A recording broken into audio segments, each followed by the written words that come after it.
everybody. I'm Larry Ridley. You're tuned in to the NFL on EA Sports. Both quarterbacks have reliable tight ends they know they'll be able to count on to make plays. It's the Vikings going up against the Browns. With that, it's time to hook up with our commentators in the booth. So we turn it over to Brandon Gaudin and Charles Davis.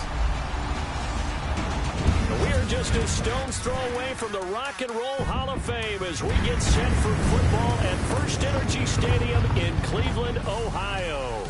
This was the scene a few minutes ago. The dog pound in full roar as their Browns emerge from their tunnel. They're ready to go as they get set to match up with the Minnesota Vikings. Hi again, everybody. Alongside my partner, Charles Davis, I'm Brandon Gaudin. And, Charles, we saw Larry focus on the tight end matchup in his open. You think it's one to watch, don't you? Definitely one to watch because these guys can create such big plays by all the different things they can do. Line up out wide, in the slot, line up in a normal tight end position, and then who are you going to cover them with? Is it a linebacker, a defensive back? They create mismatches all throughout the game. The rookie Zane Gonzalez set to get us started, and we are underway from First Energy Stadium. This will be fielded on the back line of the end zone. The Minnesota Vikings at 5-2 right now, and Case Keenum brings the offense out. Got the win last week against Baltimore. And look, the numbers aren't great, but getting wins at 5-2, so we'll see Case Keenum right now and Bridgewater coming back eventually. Yeah, eventually, and that's going to be the key, and you've mentioned it right in the beginning. Getting wins right now. So the numbers don't have to be super from Case Keenum because he can play with that Minnesota defense, which is one of the top ones in the league. Don't turn it over too often. Take care of it. Run it just enough, and Minnesota will be in every game.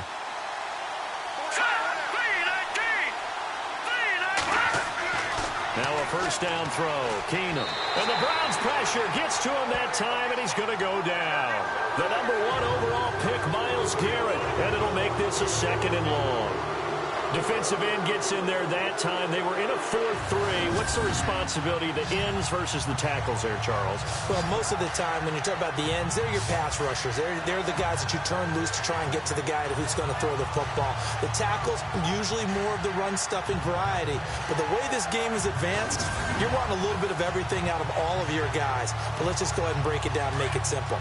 The guy who's the right defensive end versus a right-handed quarterback, that's the blind side. He's going after the quarterback. He's going to put him on the ground. Play action. It's Keenum.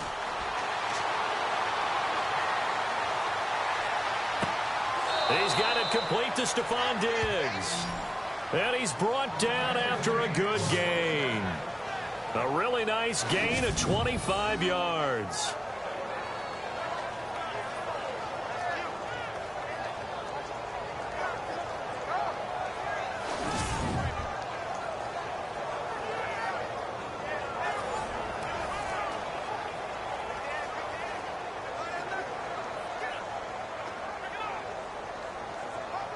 Fresh set of downs here.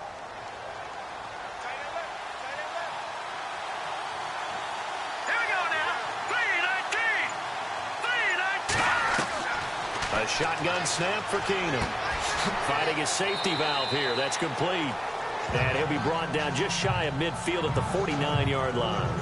It's a gain of 6 on the play, and it'll bring up a 2nd down. I like it, I like it, I like it. Get everyone involved in the passing game, and you know you can create those great mismatches throwing it to your guys out of the backfield. And on the first drive, that can also help establish some rhythm, right? I think so, and gets everyone involved. They feel like they're part of it, and really gets them amped up as they go forward.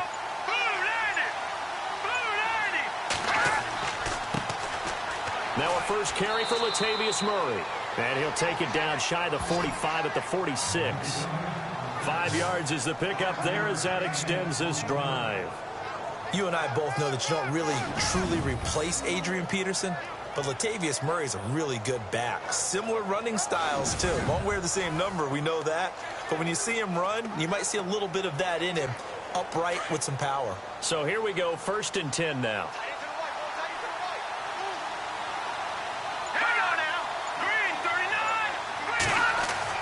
Throwing is Keenum. toward the center of the field, but it's incomplete. He was looking for his tight end there, Kyle Rudolph, and that'll bring up second down.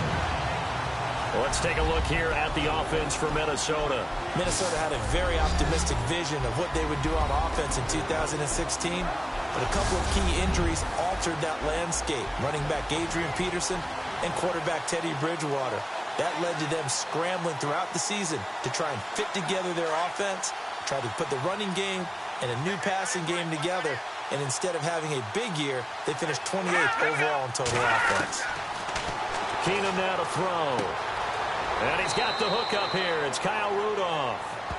17 yards on the pickup there, and the drive will continue. I don't believe that this opening drive is surprising to either one of us after the time we spent with the coaching staff and players prior to the game. What about you? Absolutely. Not only that, but that big article in this paper this morning about their philosophy on starting games like you're shot out of a cannon, and that's what they've done. Very methodical here on this first drive. Yeah, so many teams talk about that fast start. We're actually seeing it happen right here in front of us. But now the kicker. Can they cap it off by putting the ball in the end zone?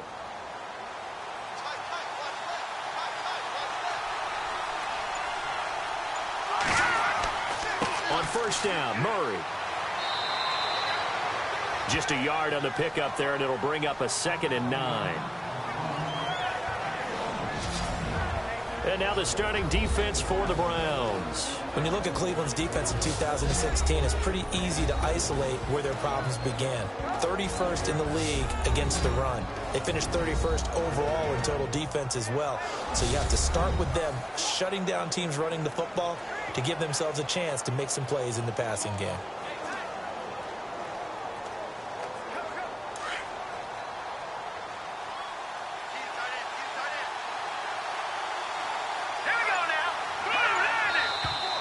Now some movement before the snap. And we'll hear from our referee for the first time this afternoon. Offense. So that'll back him up 5.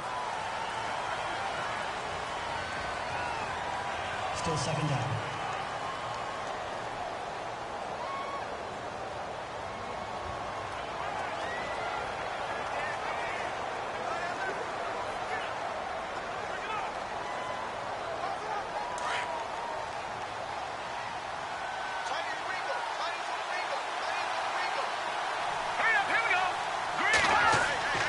Keenum to throw on 2nd down. And his throw's going to be incomplete. Stephon Diggs, his intended receiver. 3rd down here. I don't think either one of us is surprised about who they just targeted on that one. I mean, they're going to try and get to him as much as possible. Off to a nice start, but unable to haul that one in. Yeah, already looked his way a couple of times on this opening drive. Can't connect there. Now they're coming up on play number 8 of this opening drive, but they're looking at a 3rd and long.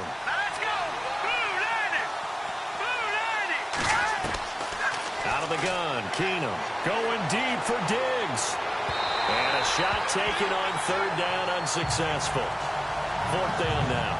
Well, they took the shot, didn't get it. There's definitely a difference here because they had a chance to get 7, maybe 8 if they pushed it. Instead, they'll likely settle for 3. Yeah, opening drive, holding him to 3. Psychologically, maybe a win for the defense. Ryan Quigley, 5th-year man from Boston College, in to punt it away. Jabril Peppers is deep for Cleveland.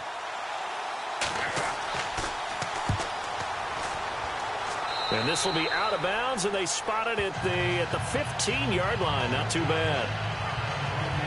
As the Cleveland Browns take the field, heartbreaking loss last week for them, trying to get that first win of the year, but lost in OT to the Titans. I want to ask you about the quarterback position. DeShone Kizer benched early in the second half, so just going back and forth, quarterback change after quarterback change. Yeah, and I have to admit I'm a little bit surprised by that because when he picked DeShone Kizer, and when DeShone Kizer was picked, I should say, to start the season, I thought that meant they were going to ride with him kind of through thick and thin, all right? And this is obviously a team not going to the playoffs.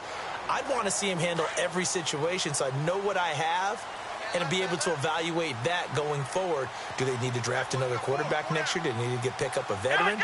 But yo-yoing in and out of the lineup, a little surprising to me. And he's going to lose yardage here back to the 14-yard line. That's going to go as a loss of a yard, and it'll be 2nd down.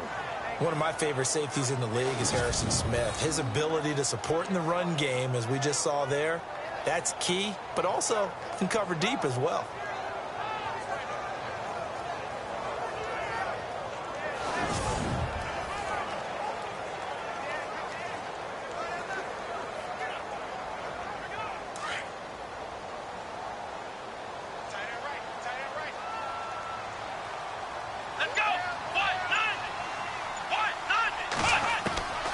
Now a second down throw for Kaiser. A little dump off for Crowell. And out of bounds across the 15-yard line. Call it a gain of 3. And all of a sudden here, it's third down. And a look now at the starting offense for the Browns. 2016 was a very tough year for Cleveland offensively, but head coach Hugh Jackson, who also handles the play calling, has high hopes for 2017 with a revamped offensive line and his creativity in play calling. And on third down, a nickel formation here defensively.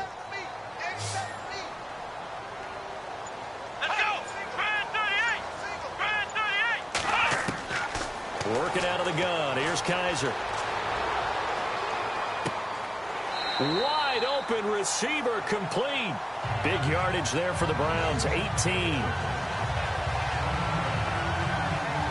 Partner, it's a lot of fun watching the NFL now, isn't it? Because when the big fella runs routes, it used to be when we were kids, he'd run about 3 different routes, and that was it. Now he can run anything and catch the balls we just saw there.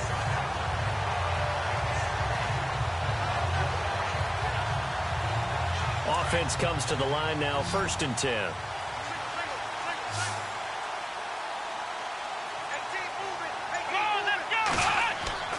They go play action here on 1st down. Going deep for Kenny Britt. And it pops free. The collision there jarred the ball loose and brings up 2nd down. And a look at the Vikings defensive unit. Minnesota head coach Mike Zimmer made his reputation as a defensive coordinator in this league, and that did not change in 2016. His team finished 3rd overall in total defense, and despite many injuries, kept his team in the playoff hunt throughout the season.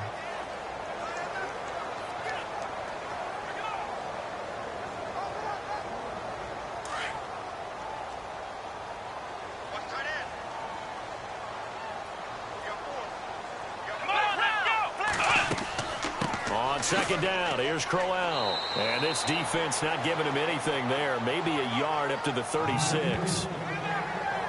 Pretty good little 2-play sequence there. You force the incompletion, then a very short pickup. Yeah, now maybe you bring in an extra defensive back or 2 because you want to try and defend on 3rd down. They like to play those nickel or sub packages, don't they? And the Vikings with an extra defender in the 2nd and 3rd. Playing coverage here. From the gun, Kaiser. Well, this is taken in. It's complete. And he's going to get this down to the 35-yard line. That one goes for 29 yards on 3rd down. Pretty solid start for the rookie here on his first drive, Charles. Able to have some confidence, stepping back into the pocket, move around a little bit, find open receivers, and deliver.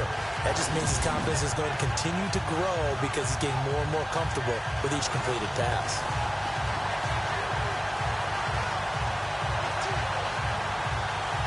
And now a 1st down following that long gain.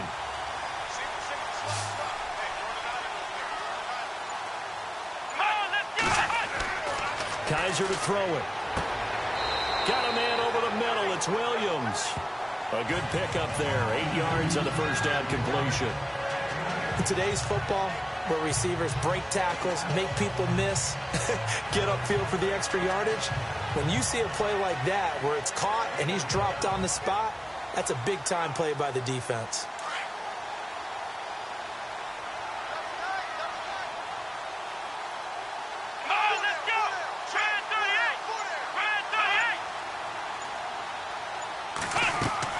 They go back to the ground now with Crowell. And only a yard this time as he's taken down right around the 26. Well, they certainly had success throwing the ball on this drive and not as much running it as we just saw once again on that last play. Stopped after a very short gain. But I wouldn't abandon the run totally because otherwise, pass rushers just tee off on your quarterback. Makes it very, very difficult for him in that situation. They'll try to run for it with Crowell. That is not going to be any help as they dump him behind the line of scrimmage. It's a loss of a full 3 yards, and it brings up 4th down. And Anthony Barr just has it all as far as I'm concerned in terms of physique, athletic ability, and now he's versatile as well. When he came out of UCLA, he'd played outside linebacker, but also down defensive end. The Vikings can utilize those same sort of skills.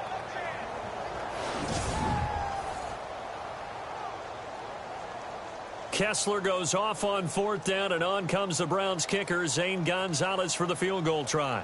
From the right hash, it's a 46-yard attempt. And this will split the uprights. It's right down the middle, and the Browns are out to a 3-0 lead. So the opening drive for them here on their home turf results in a field goal. Now that's the way you want to get things started. Your stadium, your crowd, you've got the ball. Put points on the board first and let everyone start to celebrate.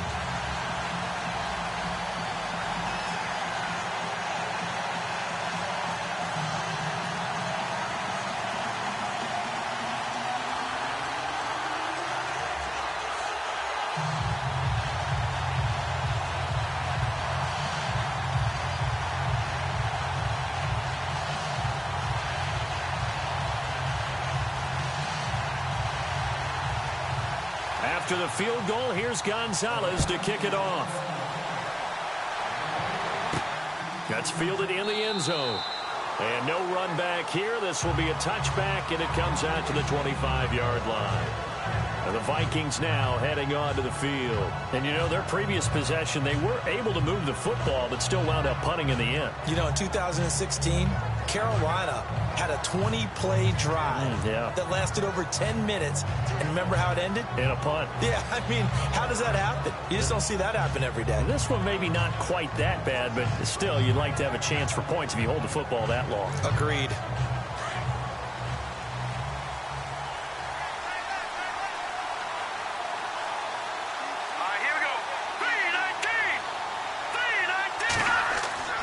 They begin the drive with a run by Murray. And he'll get this one up to the 26. Credit him with a 1-yard gain there to make it 2nd and 9. We haven't seen much from him running the football here in this first quarter. No, you're right about that. We haven't seen much of him at all so far. They've stacked him up pretty well, but when you're trying to run the football, sometimes you got to play the long game. Keep handing it to him, and some of those runs that aren't working now, they turn into 6, 7, 8, and maybe more later on. Again, it's Murray. Oh, he's got some breathing room. And now running right through it. They get 9 out of that one, and as a result, the drive continues. We use the word relentless a lot with guys who are aggressive on the field. In this case, it really fits, doesn't it? How about his ability to break tackles, and his feet never stop moving?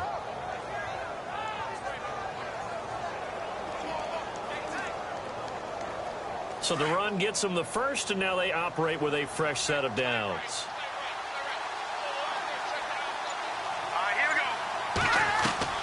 From the gun, here's Keenum. And he's taken down. This will be a Brown sack. Was it a breakdown in protection? Did the running back not pick him up? What does it really matter? Sometimes it's just a great play made by the defense. Big-time sack.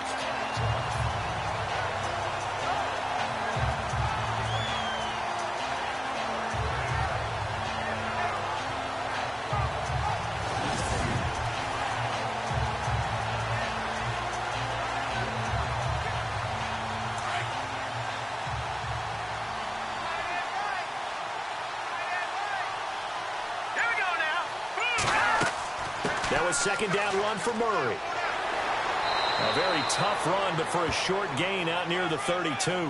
Give him 3 yards on the run. Now they'll need to draw up something good here on 3rd and 13. Doesn't matter who you're rooting for in this game. The effort of the man with the football, getting away from one and trying to turn forward and get some yardage, I really liked what he did there.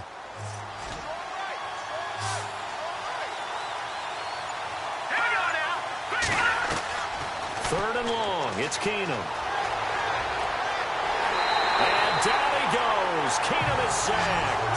The number 1 overall pick, Myles Garrett. And that'll bring up 4th down. So there you go. Sack number 1 in the career of the number 1 pick, Myles Garrett. Oh, I can't wait to see how he continues to adapt in the NFL. We know he's got speed. We know he's got length. What kind of change-ups and counters is he going to have to deal with those NFL offensive tackles?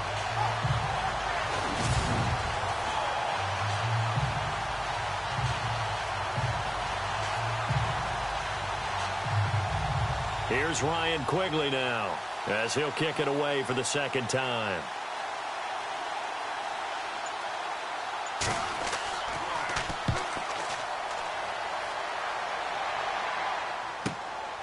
That's taken on the 25. A 46-yard punt, 8 yards on the return. And the Browns will take over, 1st and 10. Here comes the Browns offense back onto the field. And they're not going to play this conservative, I don't think. They had a field goal last time, and they're up, but they're looking to put a drive in the end zone. No, I agree with you totally. No one goes out on the field and says, all right, let's just settle for 3, except in certain situations, trying to ice a game, that sort of deal.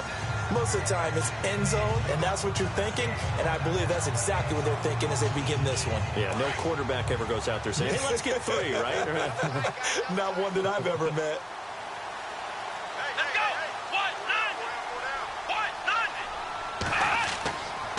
They begin with a run by Crowell. And the hole closes quickly. He gets it across the 35 to the 36-yard line.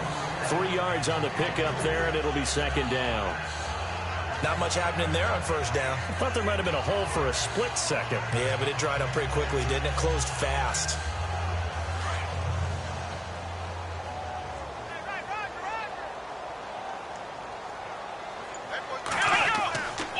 Again, it's Crowell. Breaks the tackle. He's got room to run. And he gets this one to midfield before he's brought down. 14 yards, and it's a Cleveland 1st down.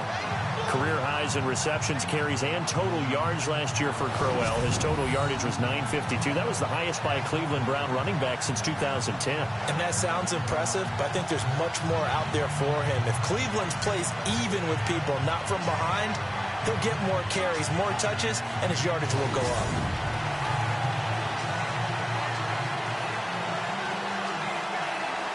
So it'll be 1st down here after the run.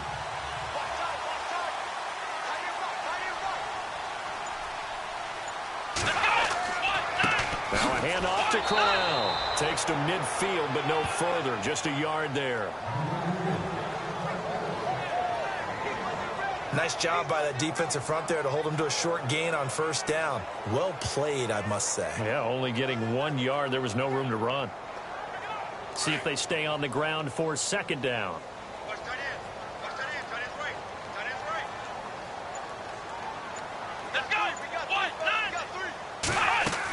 They'll run it now out of the gun. And he is swallowed up right at the line of scrimmage. No gain on the play there, so that doesn't help. Now they're looking up at a 3rd and 9 situation. And he got off the end there very quickly to make that play. Yeah, it was almost like the bullet train, wasn't it? I mean, just zoom. Quick, quick, quick. And what a terrific play, holding them to no gain.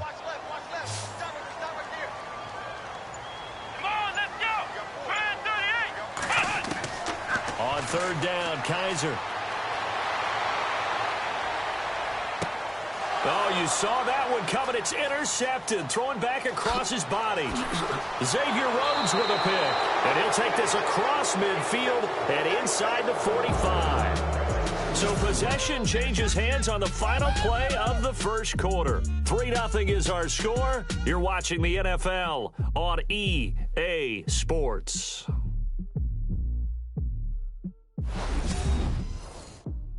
The NFL on EA Sports is presented by Snickers. You're not you when you're hungry. Snickers satisfies. Back now with Charles Davis. I'm Brandon Gaudin. 2nd quarter begins with the Vikings holding the football. They take over 1st and 10 following the interception.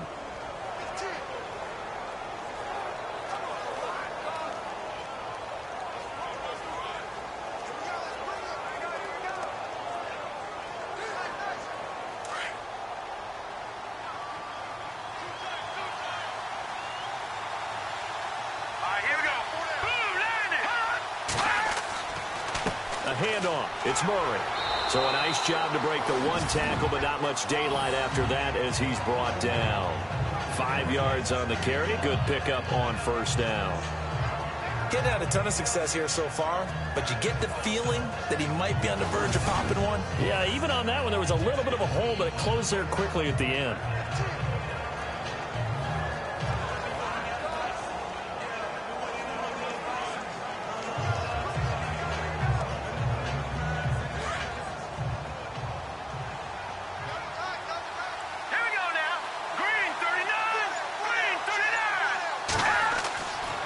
second down, here's Keenum.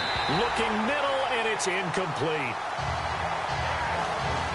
I'll tell you, Brandon, this defense is playing with some confidence. Haven't allowed a point yet. Flying to the football. I'm telling you, there's almost 11 to the ball on every snap. Another nice job there to force an incompletion. Third down and 5.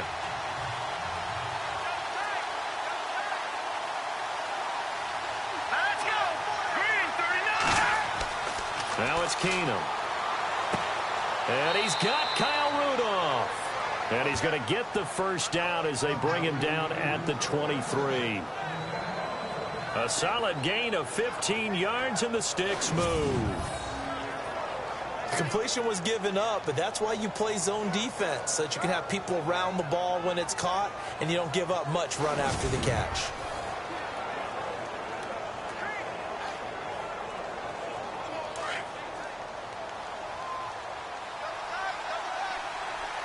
Let's go. Blue 90. Blue 90.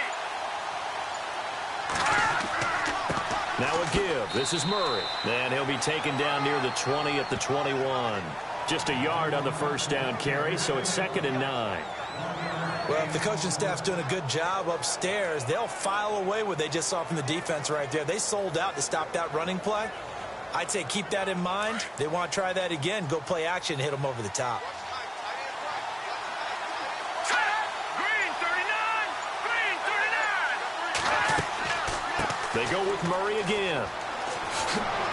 And he takes it down to the 10-yard line. It's a nice pickup of 12 yards, and it gives him a 1st and goal. Well, so much for him being bottled up throughout the day. Finally finds a way to break through and get a really nice gain. The defense had felt great about what they had going. Now they've got to turn their attention to getting it back in that direction. Can they bottle him up again? Because I'd say after that run, confidence is pretty high for him. Hurry up. Here we go. Green 39. Green 39. They'll try to run it in with Murray. And he'll take this from the 9 down to about the 7. Defensively, pretty good start there with their backs against the wall. That's a win for the stop troops right there. And if I'm them, I get a little bolder now. They won the first battle. Keep coming after them. Put the pressure on them. Hurry up. Here we go. Blue 90. And now they'll throw with Keenum. His pass caught at the 4. And he is out of bounds here. They'll wind up getting 7 on the completion, but they'll still be faced now with a 3rd and goal situation. When the Vikings get down this way, they start looking for number 82. Rudolph had 24 targets in the red zone last year, tops in the league. And that's what you do when you have a tight end who understands how to get open in tight spaces. Gronk knows how to do that. Tyler Eifert does it well in Cincinnati. Kyle Rudolph emulates those guys. Blue 90. Blue 90. They'll try to run with McKinnon. And not only will he not get the few inches he needs, he's going to go backwards. He lost 2, and it brings up 4th.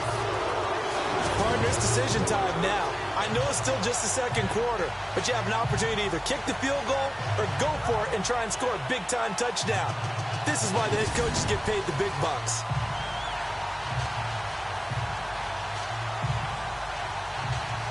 On now is Kai Forbath to try the field goal. This is less than an extra point, just a 19-yard attempt.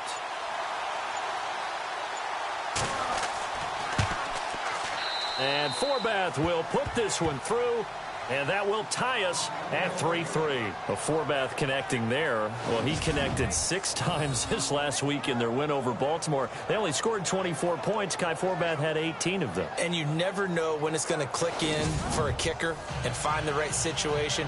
Kai Forbath had been competing for a job starting in 2016 with the New Orleans Saints. And they brought Will Lutz into town. And all of a sudden, Forbath was cut, and so was Connor Barth. Both of them now kicking in the league in opposite places. Barth's in Chicago. Forbath, of course, really plying his trade well in Minnesota.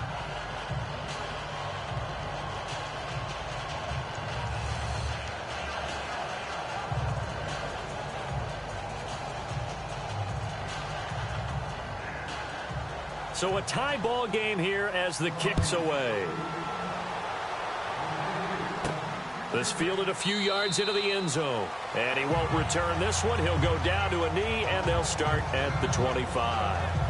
Out comes DeShone Kizer in the Browns offense. And he comes out on the heels of an interception he threw last time they had the ball. Yeah, and you know, the quarterbacks that I know that are the best ones, the ones that really know how to lead their team, they tell them, that's on me. That's my bad.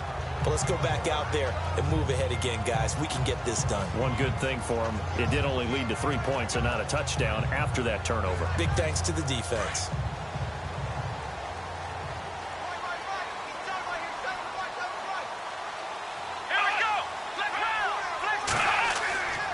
A first down carry now for Crowell. A loss of a full 3 yards, and now it's second down.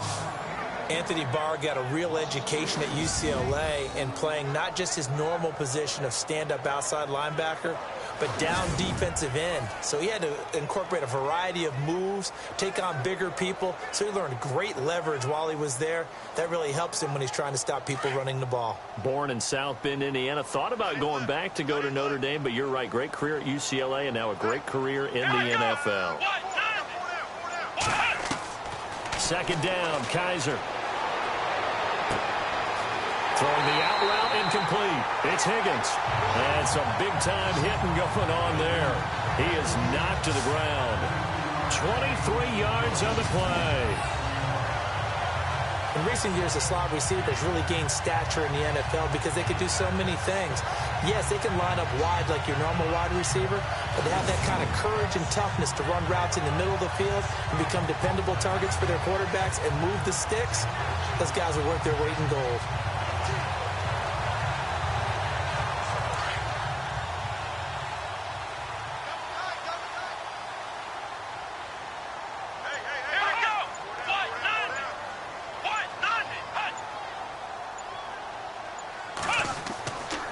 Here's a give to Crowell.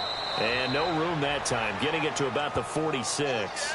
Just a yard on the pickup there, and it'll bring up a 2nd and 9. Well, he hasn't made much of an impact in the running game thus far, and after that last run, not much is going to change in that area. He hasn't been able to get anything going, and really the offensive line not helping him much.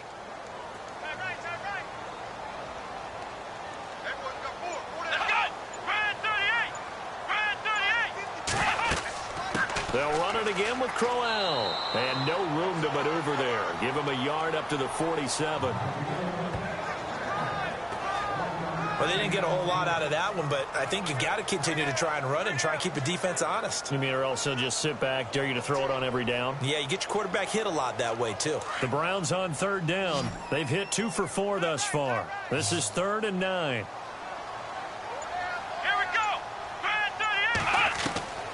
From the shotgun, it's Kizer. Under pressure here, and down he goes. Sacked back at about the 43-yard line. Linval Joseph in there to get him for a loss of 3, and it'll be 4th down.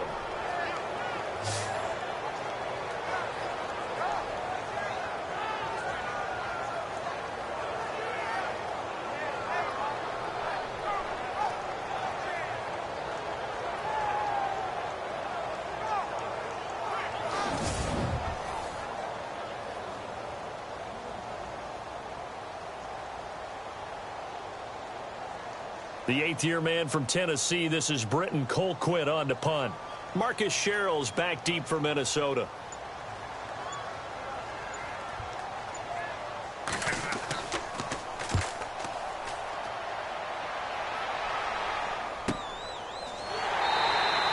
A 40-yard punt, 1 yard on the return. And the Vikings will be backed up deep to begin their drive as they take over 1st and 10.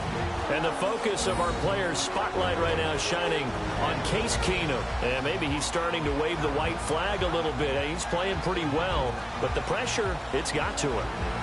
Has to find a way to step around it, step through it, or just handle it. Because, as you mentioned, he's having a pretty good day overall. Just the hits keep coming and taking those sacks. That's not the way that they want to finish a ball game with their quarterback on the ground so much. He'd like to stay upright. When he's been upright, he's been pretty good.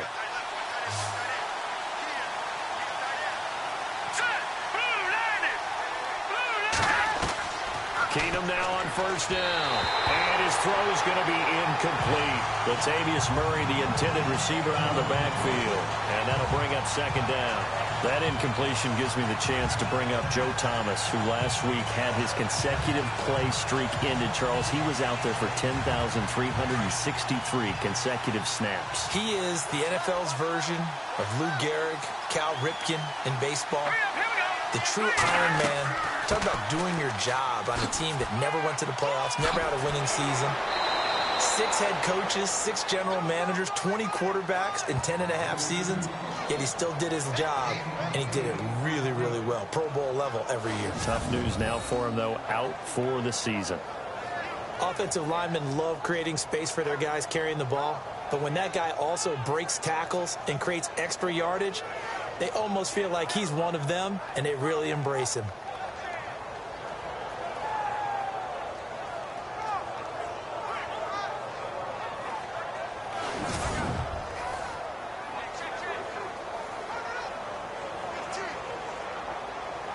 The Vikings on third down. They've only converted once in 4 tries. This time they face a 3rd and 2.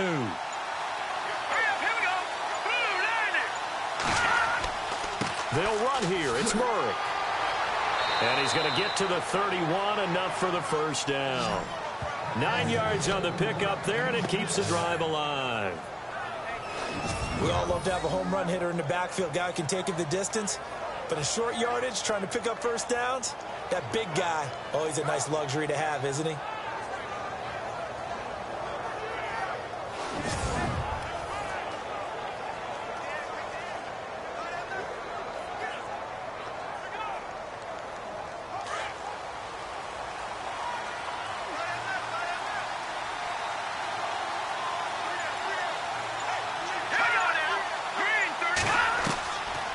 First and 10. Here's Keenum.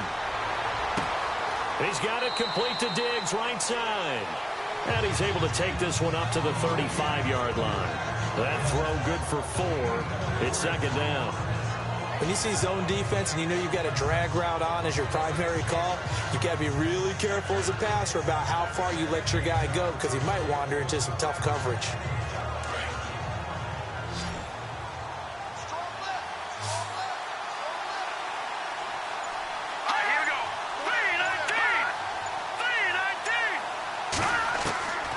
Second down, here's Keenum. And the hit jarred loose. It's incomplete. That would have been a great catch, but it's real difficult to hold on to it because it was contested all the way. Would have been a great play if he'd been able to haul that one in. The Vikings on third down, 2 for 5 to this point. This will be 3rd and 6.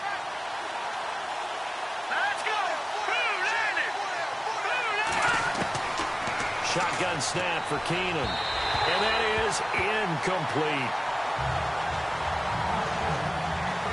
Had an open man that time. They ended up putting a little too much heat on it, don't you think, partner? Absolutely. Just needed a touch more air under it. Instead, he fired an absolute bullet. Here's Ryan Quigley now as he's on to punt for Minnesota.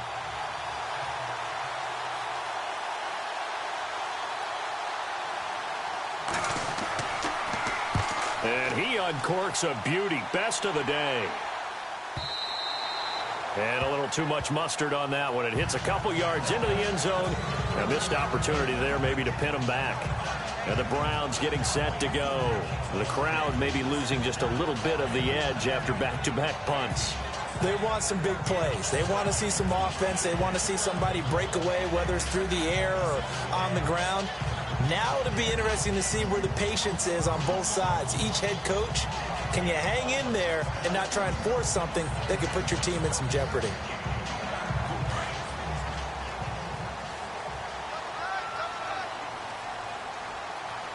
Here we go. Now a play fake here on first down. This is Crowell on the catch. No gain on the play there. It'll be second down.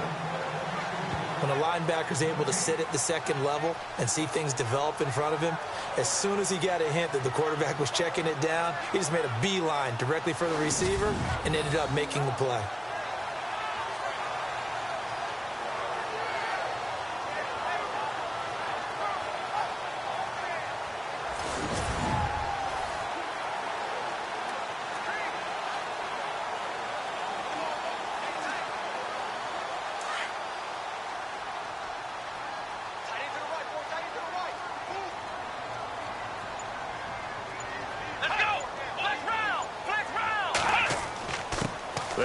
with Crowell. Fights forward for only about a yard up to the 21. I do know from experience that when you slow down someone's running game, you're now doing the dictating on defense. And guess what? Now you're getting ready to tee off on their quarterback because they have to throw it all the time.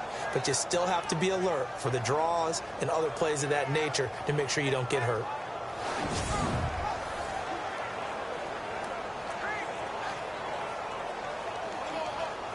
Under 4 to play now. Clock running. 3rd down.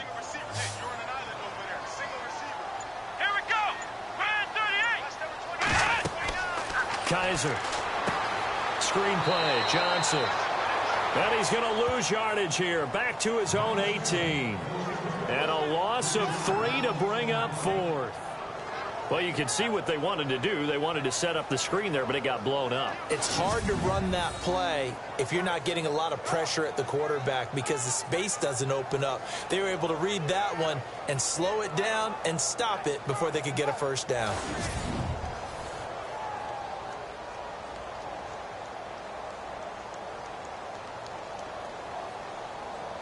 Here's Britton Colquitt now as he'll punt it away for the 2nd time.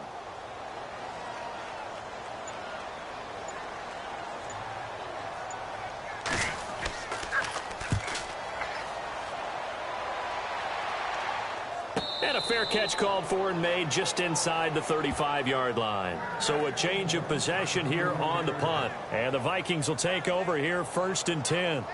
Now the Vikings offense works their way back onto the field. The last couple of drives have ended in punts. Maybe the crowd minds that, but you're a defensive guy. You're okay with a couple of punt drives. Listen, I'm the guy that loves a 0-0 pitch game. All right, in baseball, I can handle that going into the 7th inning. I think the crowd, though, they want to see a little bit more excitement. Let's see if someone can break something free on offense and get going. Offense at a premium the last 2 drives.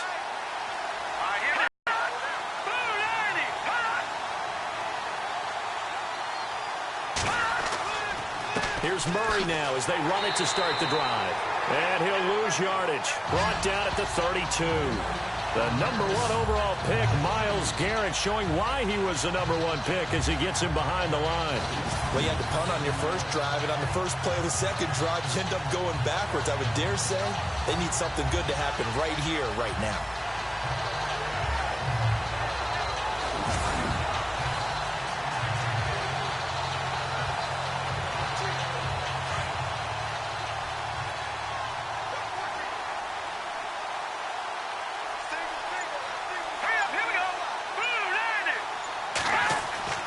They'll fake the handoff. Now Keenum. And incomplete there. A nice hit. Jars the ball free and brings up 3rd down.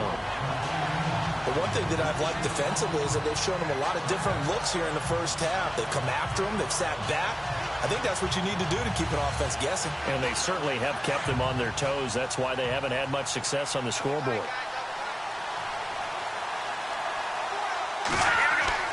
Throwing is Keenum on 3rd down. Throw left side complete. That's Morgan. And he'll be out of bounds after getting this one across the 40. They'll get 10 there, but it leaves them just short for 4th down. A short gain that doesn't get them the first down brings up a 4th down situation. Really nice job defensively. They knew where the sticks were. They got the stop before it. Here's Ryan Quigley now as he'll punt it away for the 4th time today. 2 minutes to play in a tightly contested first half. More from Cleveland after this.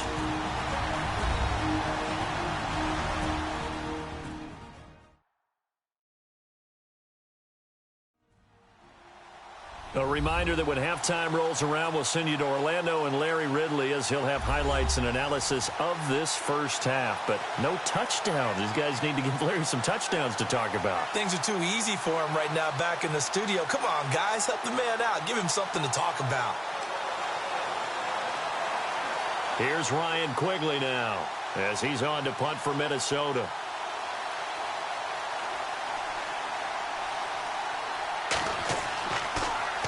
He steps into this one, and this is a rocket. And that'll hit in the end zone. Much too much leg there. That'll be a touchback. And now the Browns coming out on the field. And on the last go-around, they really couldn't get anything going.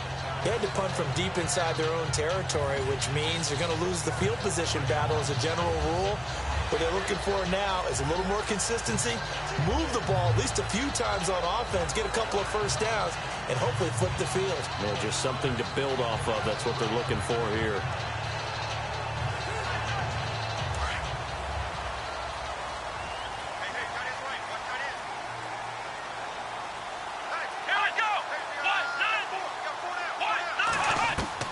Kaiser now to throw on first down. Going underneath for Crowell. And he's able to get up here to the 26. Give him 6 on the play, and it's a second down. So many times you hear today's NFL described as a space game. Get your best players into space with the football in their hands. That's why sometimes you swing it out to your runner, get him out in the flat, and let him have a chance to make people miss an open field.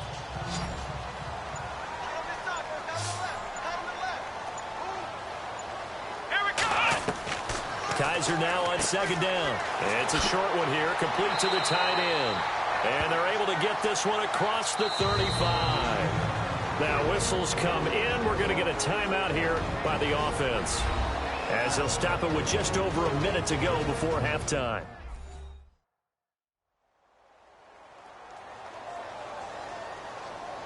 And we're back. The offense had a chance to talk things over. We'll see what they come up with here on this next play.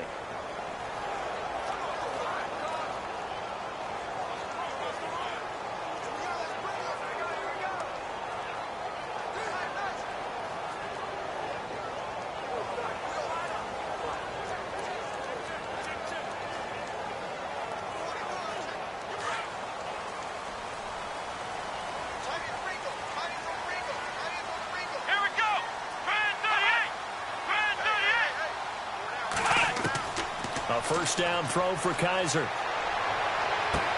And he'll be out of bounds up near the 45 at the 44. 7 yards the pickup on the pitch and catch. If you're running out route, it's likely you're going to end up near the sideline. And what did we just see there? Toe tap. You got it. The benefits of practice. Toe tapping, foot dragging, picking it up, and making sure it was a catch.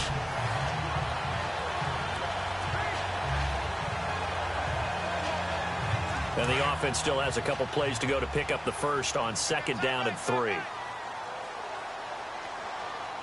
we go. Kaiser yet again. And he's going to get this all the way down inside the 35. And now we won't see a play on first down. We're going to get a timeout instead, as the clock shows 50 seconds to play here in half number 1. And we are back here. I'm Brandon Gaudin alongside Charles Davis. So the offense takes the timeout, and now we're set to get going.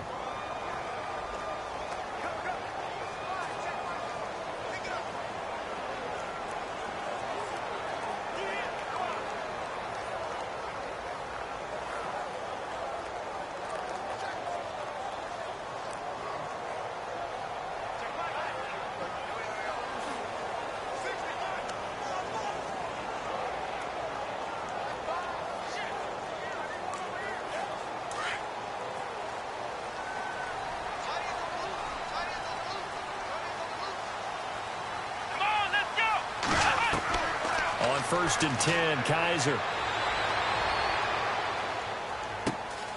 It's a short one here, complete to his tight end. And he'll work it inside the 30 to the 29-yard line. 5 yards on the catch there, brings up second down. I think it's okay there. They didn't get a whole lot on that play, but it's nice to have a safety valve that's built like this guy. Big target, guy you can spot pretty easily. Put it on him when your other targets aren't open.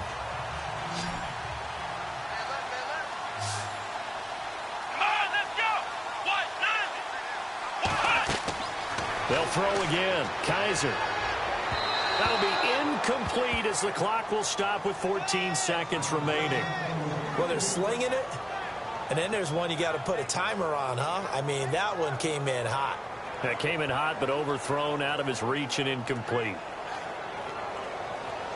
The Browns on third down. They've converted just 2 for 6 thus far. This will be 3rd and 5. Let's go. 1, 9. To the air again, Kaiser. And he comes back with one complete.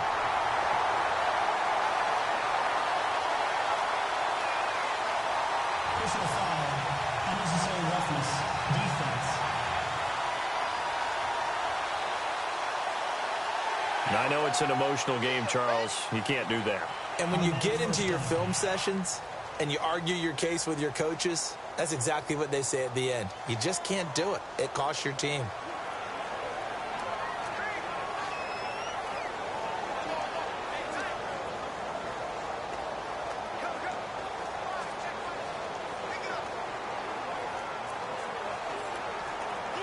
And here comes play number 6 on this drive.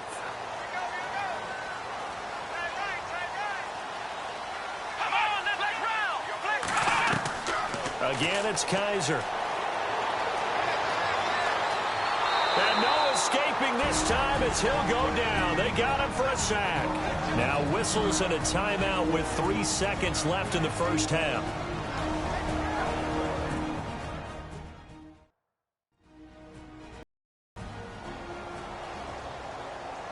So the offense took the timeout. Looks like they're ready to go as we get set to resume the action.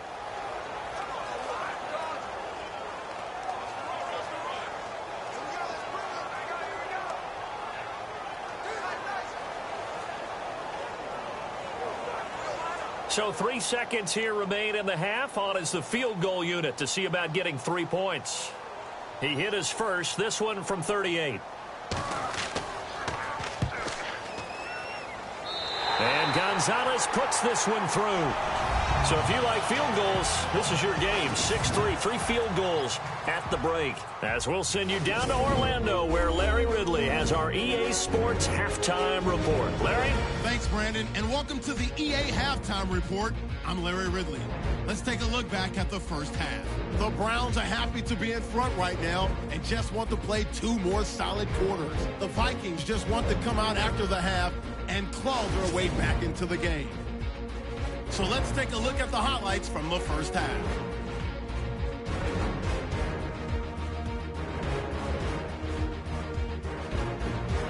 Now to late in the first half. Kaiser is going to find his mark, and he'll make it out to the 34-yard line.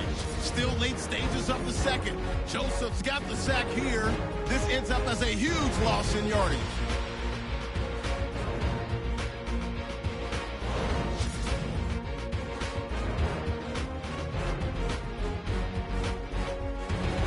That'll do it from our EA Sports Studios. Let's get you back up to Cleveland as we rejoin Brandon and Charles.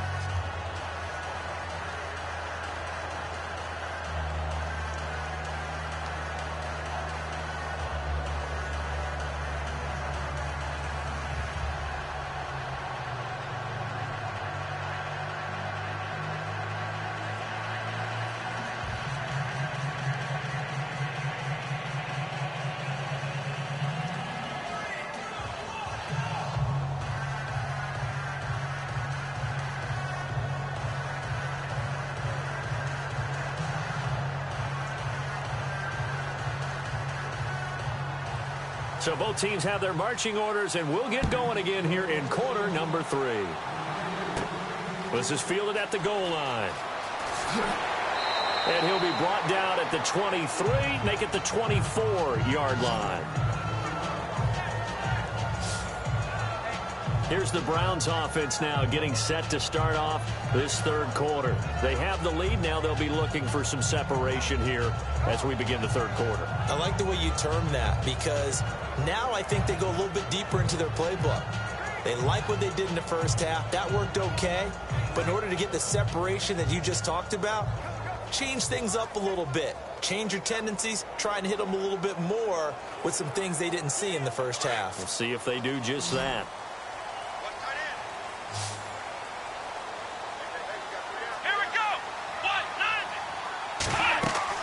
They go play action here on first down. And the throw left sideline here is caught, but they'll rule it incomplete.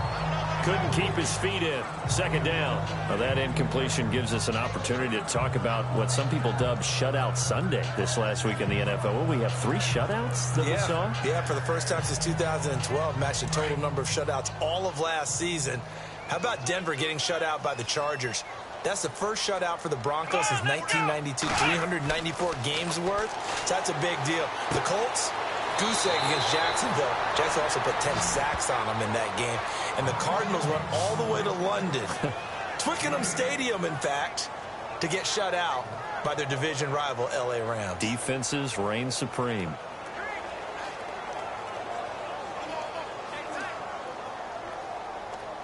The Browns on third down. 3 for 7 so far in this game. Here it's 3rd and 2. On the run, it's Crowell. And he's going to have the first down, yardage to the 35. 3 yards there, good enough to keep the drive moving. Sometimes with the running game, you've just got to stick with it. Look, it's the 3rd quarter, no time to panic. But that also doesn't mean you just do it the same way you've been doing it the entire ball game. Maybe change up some blocking assignments or run a few different plays, but stay with the overall essence of the running game. And a new set of downs here after picking up the first on the ground.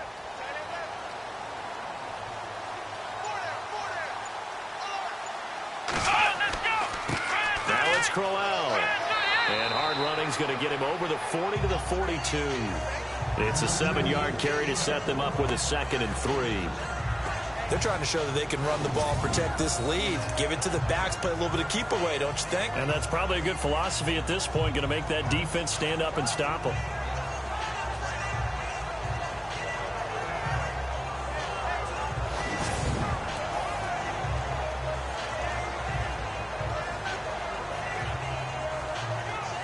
And after the play on the ground, that brings up 2nd down here.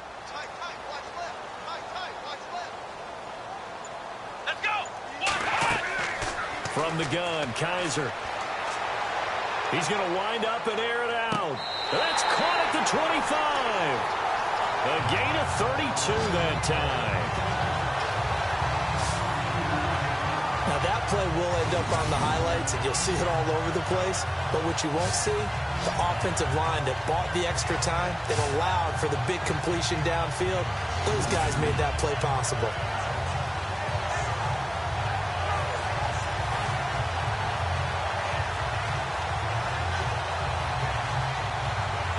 So after that big gain, let's see what else the offense has up its sleeve.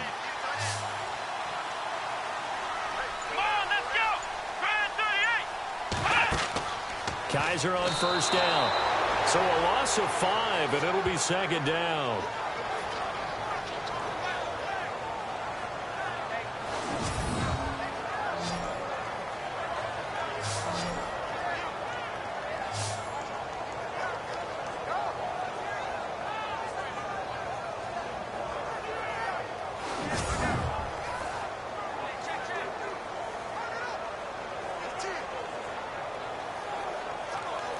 So the defense has put them in a tough spot. It's 2nd and long.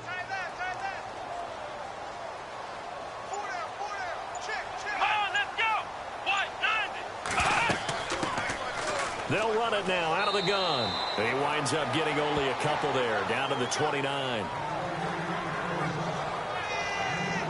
Well, that call makes sense because they've been throwing it well on this drive, and once again they show passing formation, showing the shotgun. Then they ran out of it. That's a nice play by them defensively, though, to hold it to a short gain. The Browns on third down. They're at 50%, 4 for 8. This is going to be 3rd and 13. Let's go! Working out of the gun. Here's Kaiser. And they can't get the long connection as it falls incomplete. Those throwing windows get a lot tighter near the end zone, don't they? And here's the thing. You already probably have 3 points in your hip pocket. You force a throw here and give up an interception, you come away with nothing. Especially tough in the middle third of the field where he threw that one.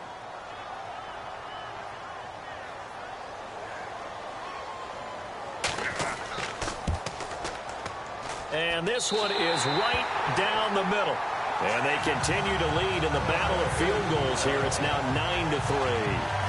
So 3 field goals for him here, and this last one helps him stretch out the lead. And he's been solid as usual. And this is what you need to do. Make sure you get points out of every possession. And so far, they've done a nice job of that.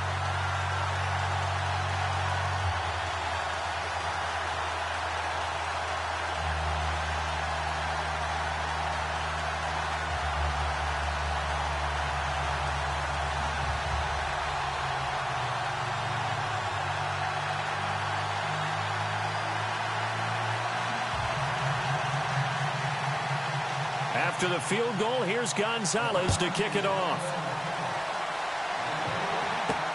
To return, here comes Marcus Sherrills. And a nice return sets him up pretty good here at the 30-yard line. And the focus of our players' spotlight right now shining on Case Keenum. And I guess the question, Charles, is what's the formula for keeping him better protected? Because as we see, the protection, it struggled. And normally what you get is renewed determination. When the big guy gets hit, that usually sparks people. Hey, we can't let this happen anymore. They take it personally. He's not supposed to be on the ground, but that hasn't been the case so far in this game. So maybe they've got to figure out how do they get rid of the ball faster to help out the offensive line so he doesn't get hit as much. And we'll see if they can keep him off the ground now going forward.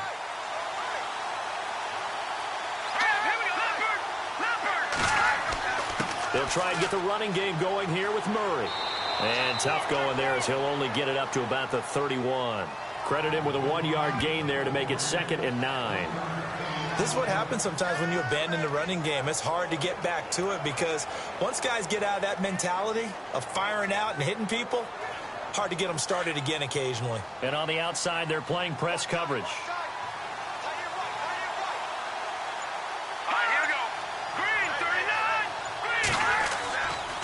They'll try the right side with Murray. And he'll be limited to a short gain up to about the 34-yard line.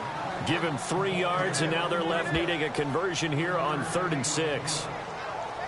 Well, so many times we look at a short run and we praise the offense for trying to set the tempo and establish things. But the defensive guys, hey, they just won the battle there. It wasn't a big run given up. They don't always have to absorb the body blows. Sometimes they dish them out themselves. Throwing on 3rd down, Keenum. And the Browns' pressure gets to him that time, and he's going to go down. I know every down's important, but you know as well as I do, partner.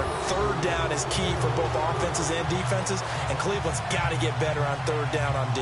And what they did right there, you're right, they need more of. They were tied for 30th in the NFL in sacks last year, but a big one there brings up a punting situation.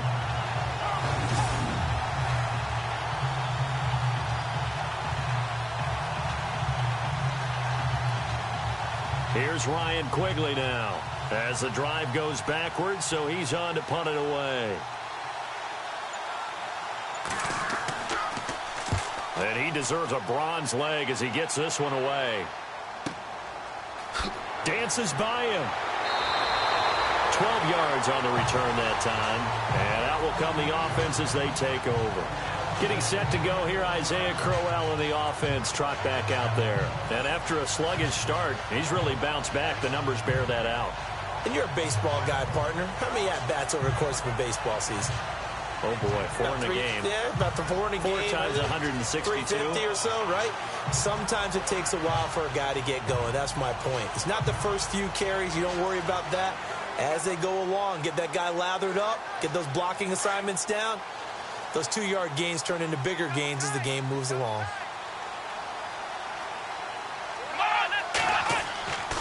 Play action now. Kaiser.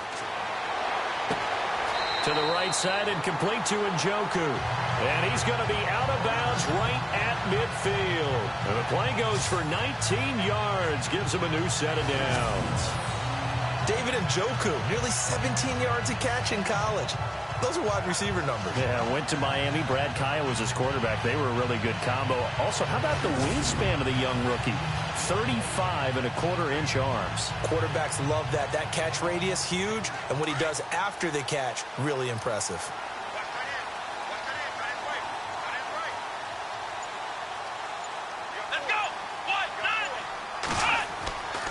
This is Crowell. And he'll be taken down right around the 41-yard line. Give him 9 on the carry that time, and they're set up with a 2nd and 1. Some runs are blocked so well, you almost forget that someone has to carry the ball to gain the yardage. The leverage by the offensive line to create space up front, really well done. 2nd down, they need less than a yard to pick up the first.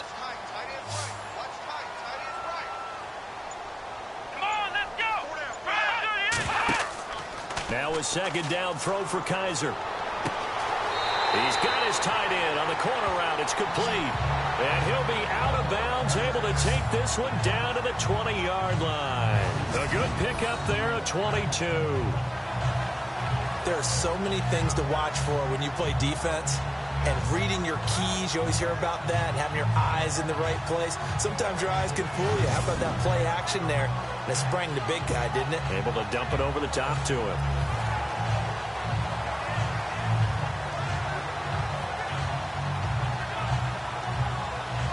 So after that big play, let's see if they can catch their defense maybe on their heels.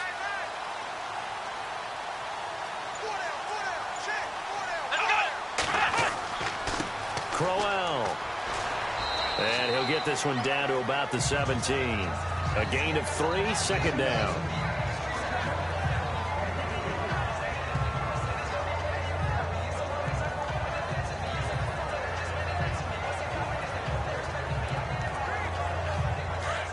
Looks like the defense in press coverage here.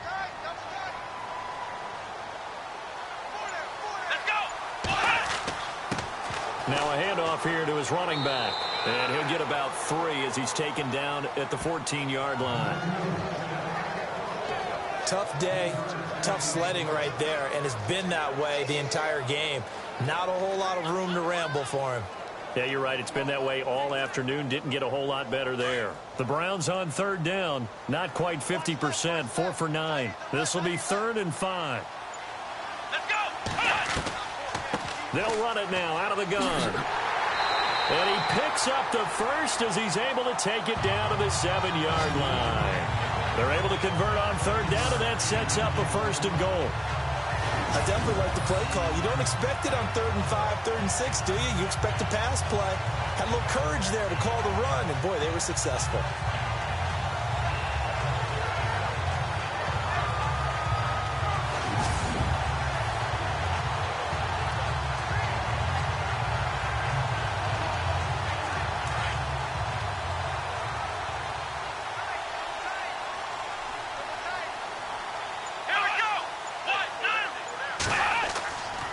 Try and run. This is Johnson. And he'll be stopped up after only a couple of yards as he gets it down to the 5.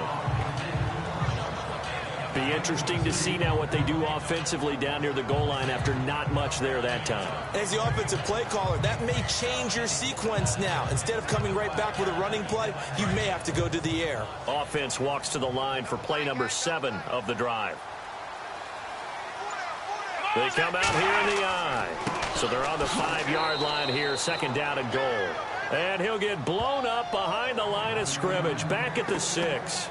He'll wind up losing a yard on the play, and that'll make it 3rd and goal. Defensively, I think they can smell a stop. Ball right around the 5 here, brings up 3rd. And I think what they've done is they put doubt in the minds of the offensive guys. What do we do? Because now you don't have a go-to play. Either side they pick, throwing it, running it, it won't be easy. Here we go. Kaiser, 3rd and goal. That's complete right around the 8. It's a loss of a full 3 yards, and it brings up 4th down. Really good defensive effort. They were all over that little swing pass out to the right side before lost yardage. Terrific read, better execution, and done with a lot of enthusiasm, wasn't it? Absolutely. They saw it all the way, ran to the football, and caused a nice play for lost yardage.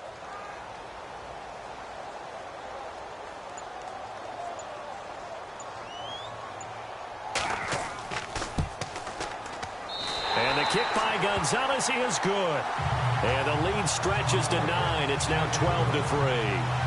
So making 4 out of 4 now in the field goal department, and he's able to extend their lead. When drives have bogged down, he's been automatic out there. So nice to have a kicker you can count on to put points on the board.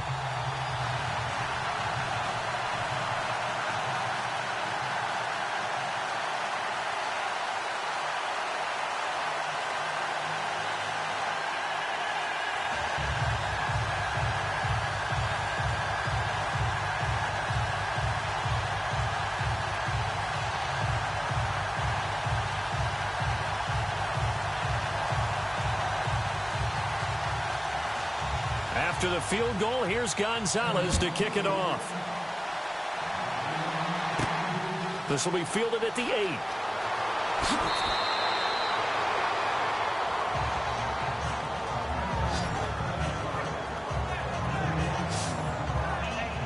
And now out comes Minnesota. These guys had to punt their last possession, and that's become too familiar of a refrain. Too many of these drives just wound up going nowhere. But you know how in baseball, when the pitcher gets a base hit and he's on base, they bring his jacket out to him to keep him warm? A lot of times the punter goes to the sideline, puts on sweatpants or a wrap over his leg to keep it warm. He might need a massage from the trainer right now from all the work he's getting.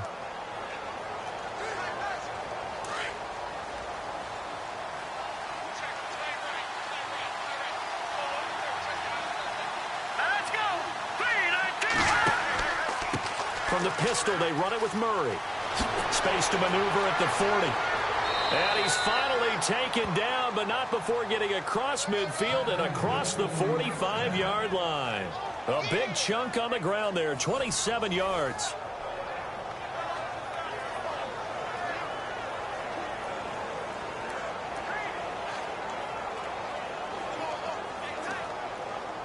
So the run moves the chains, and here we go on first down.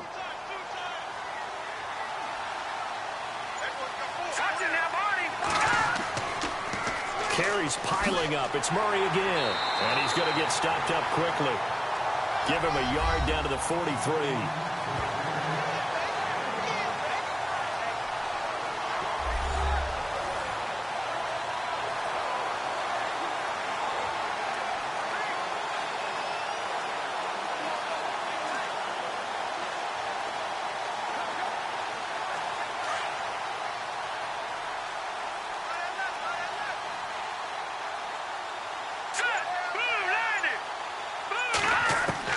To throw on second down is Keenum. And he's going to be sacked. They sack him back right at the midfield stripe. And now following that sack, looks like we've got an injured man down there on the field. While the trainers take a look, we'll step aside.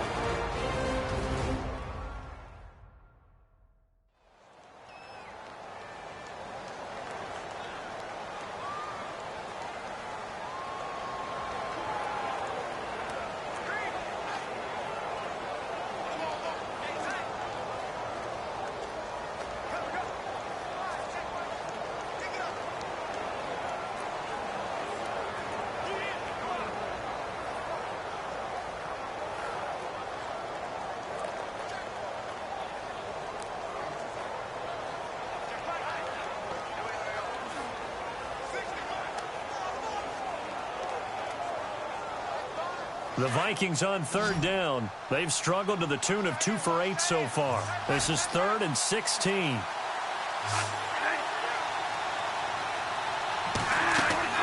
Now it's the backup Bradford. Screen play, McKinnon. And he'll be taken down at the 44-yard line. The screen good for 6, but it's not enough as it leads to a 4th down. But dialed up the screen pass on 3rd down, and for a second it looked like it was all going to come together, and they had a chance to pick up a 1st down, but the defense got there and finished it off. Here's Ryan Quigley now as they're forced to kick for the 6th time today.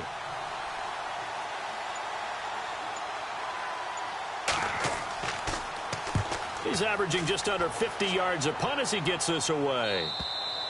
And that is much too long. That's into the end zone for a touchback. And now Cleveland geared up to take the field. And last time they got 3 points, but it was a chip shot field goal. And when you go to the sideline after a chip shot field goal, maybe the offense not too happy. It's a balancing act, isn't it? Because you're exactly right. They're none too pleased that they didn't punch it in for 6 points.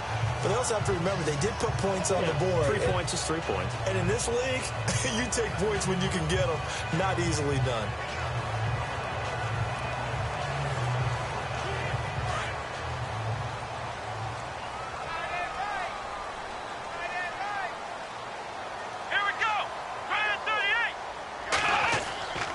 First down, Kaiser. And he's going to drop this off to his fullback. 6 yards on the pickup, and that'll make it a second down. Now, that's often a surprise for the defensive guys when they see the big fella slide out of the backfield and catch the ball. Not something they usually go over in practice very often.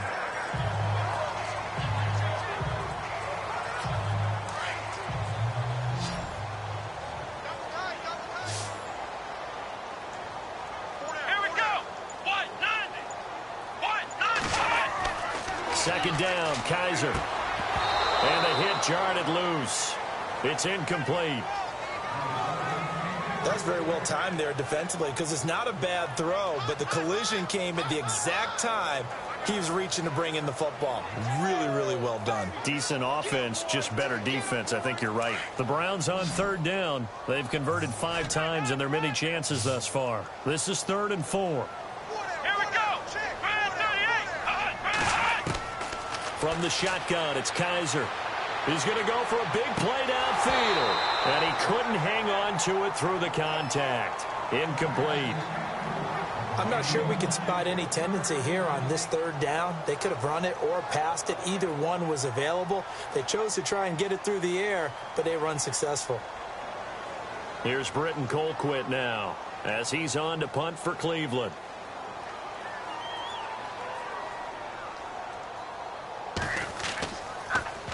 First kick, 47. This one looks good as well. Call that a 44-yard punt, 5 on the return. And the offense will take over with a new set of downs. And now out comes Minnesota. Now, if you're a fan of punting, and I know that not many people are, but this game kind of turning into one for you. Well, it's okay if it's a skills contest, right? We're really into it then, but not during the course of an actual game. This has turned into a field position game, though. Sometimes the better punter may actually determine the outcome.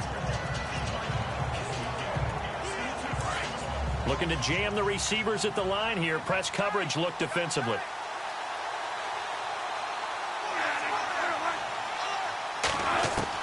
Bradford now to throw on first down. Open here, Adam Thielen. And he'll get it out near the 40 to the 39. A gain of 6 there on first. That was a nicely run slant route, and what the receiver's trying to do is make the defender think he's going upfield for a deeper route, and then breaks it off, usually after about 3 to 4 steps, and cuts towards the middle of the field. And now what he's trying to do is use his body to keep the defender away from the football and give the quarterback a really nice target. Now a second down throw for Bradford. Incomplete, almost intercepted. They haven't picked him off yet. Would have been a great time for the first, but instead it's 3rd down. Oh, man, that was close. The opportunity to change momentum, big play, right in his hands, unable to come down with it. A sigh of relief, no doubt, on offense that fell harmlessly to the ground. The Vikings on 3rd down. Not so hot. 2 for 9 to this point. This is 3rd and 4. Now Bradford.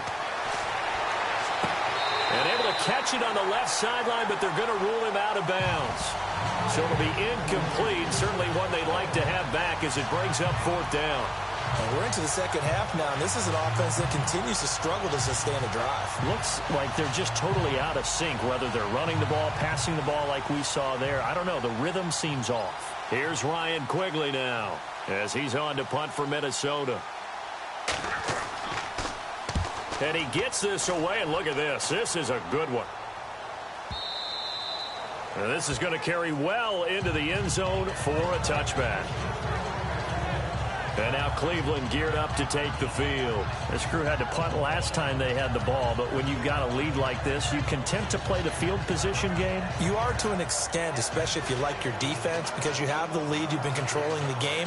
But why put them in a tougher spot? You want to get out there and get something done on offense and maybe take command of this game yourself.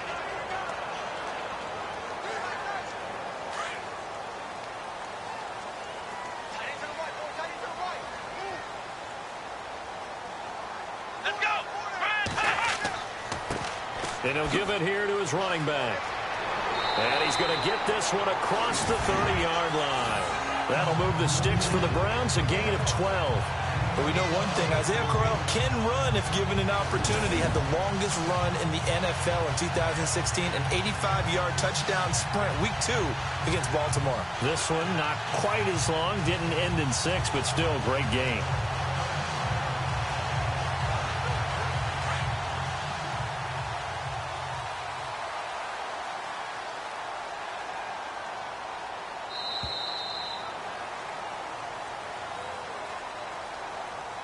And that is going to do it for this third quarter of action. We'll return with more after this break. You're watching the NFL on EA Sports.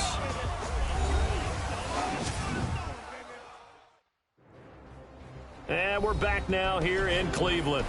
It's the Browns football, and they've got the lead here as we start quarter number 4.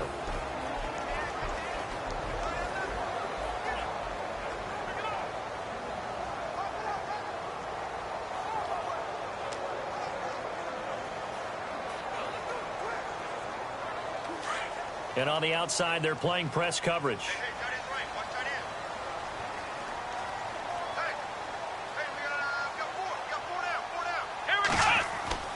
Now a play fake here on first down. Throwing middle, but it's incomplete. He was looking to get it to Kenny Britt that time. And now it's second down. I know our vantage point might be a little bit better way up here, but that looked like an ill-advised throw to me. I didn't see anything open, and this play just didn't look right from the beginning. It did not. I thought he might get outside and just chuck it away. Dangerous pass, incomplete. Here we go. Brand 38. They'll run it now out of the gun. And he'll work this one up to about the 38. They get 6 here after the incompletion, and it'll leave them with a 3rd and 4. The fourth quarter here, they've got the lead. They want to keep it on the ground. That's what they're doing. Smart football. Keep the clock grinding. Keep it going. But you got to figure now, they're going to see more people stacked up at the line of scrimmage as they try and bleed it out.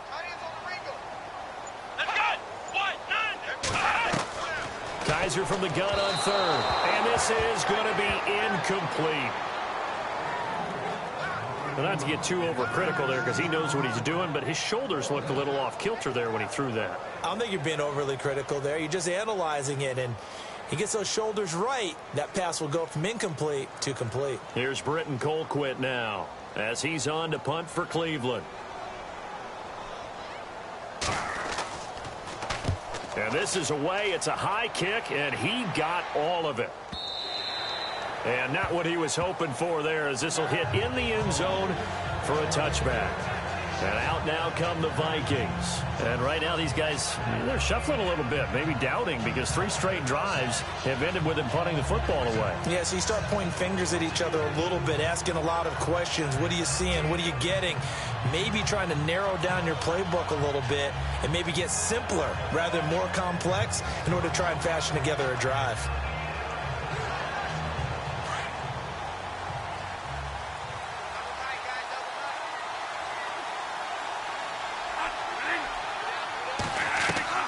A first down throw for Bradford.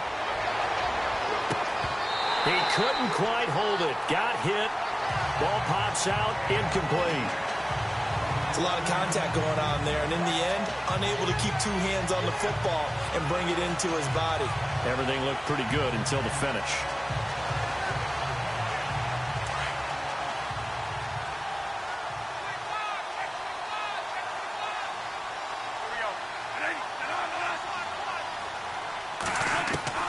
Throwing again. Bradford on 2nd and 10. Throw left side on target to Thielen. And he's able to get up here to the 26. 6 yards is the pickup, and that'll lead to a third down.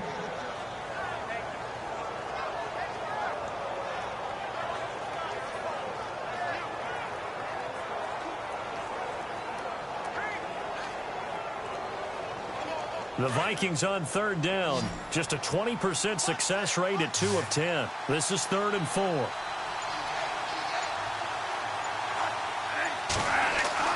Bradford. And he's got Kyle Rudolph. And he's going to have the first down at about the 38. Bradford fighting Rudolph there for a Viking first. This possession means so much for them. They've got to focus on this drive and find a way to make this a one-possession game. Yes. Got to get a score. Yeah, so good with a field goal. Don't necessarily need a touchdown.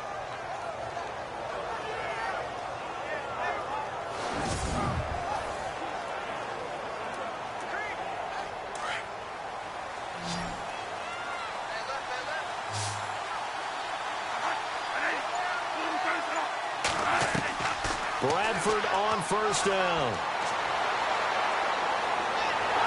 And no escaping this time as he'll go down. They got him for a sack.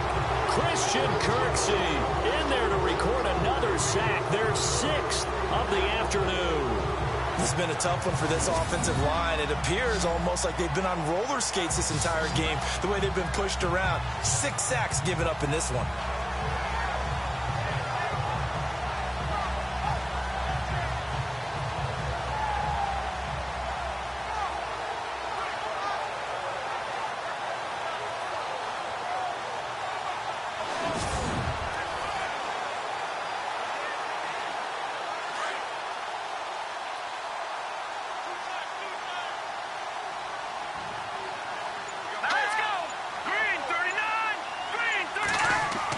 There's Keenum now on second down. And his throw is incomplete. Let's face it, you can run the route tree as many times as you want, get in sync, practice it, do all those things. But once you get to game speed, it doesn't always time up quite that well. That one goes incomplete. The Vikings on third down. They've had a lot of chances, but not much success, converting only 3 times. This will be 3rd and 19. They'll fake the handoff. Now Keenum. Oh, the ball batted in the air, and now it's intercepted. Picked off at the 46.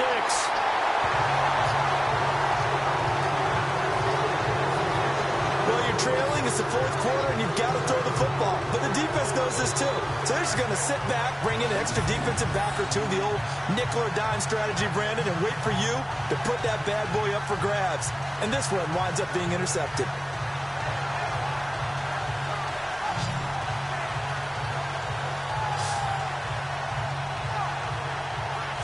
Heading out as the Cleveland offense now as they get set to take over here. And they're coming off a 3-and-out, my friend. I think they've got to look at that play sheet and go to a spot that they haven't gone before. Time to shake things up a little bit to try and get this offense moving. Okay, so how do you do that? How do you shake things up? You look at what you've called before, realize it hasn't worked Go to so something well, else. and maybe you try and find one of those special plays from one of your better players, and maybe try and hit something big and get things going in the excitement area.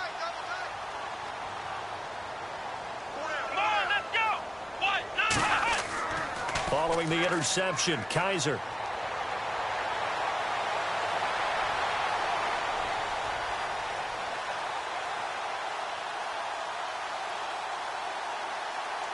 Surveying the field.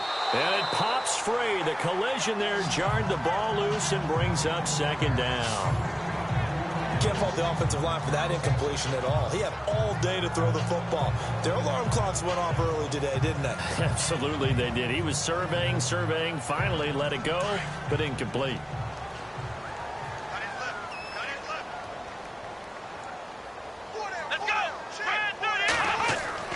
A second down throw now for Kaiser. And intercepted. Maybe the turning point they need. Picked up by the Pro Bowler, Anthony Barr. And they will take over at the 29-yard line. That is the play they needed in a 2-score game here in the 4th quarter. No doubt about it. They did what they had to do to give themselves a chance to get back into the game. They turned it over to the offense. They are now in charge. Now they need to execute.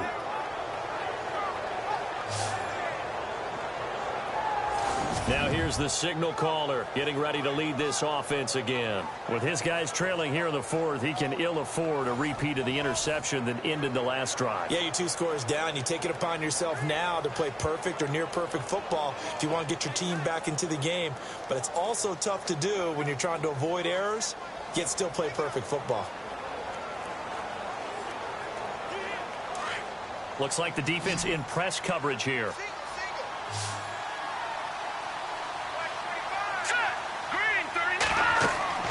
So they get the INT. Now here's Keenum going with a screen for Murray. And he'll be brought down shy of the 40 at the 38-yard line. A good first down call as the screenplay gets him 9. For a second there, I thought that might break big. Screen pass. Looked like it was coming together. Looked like there was an opening. Still, ended up with a solid game. So they complete the pass, and now they face a second down.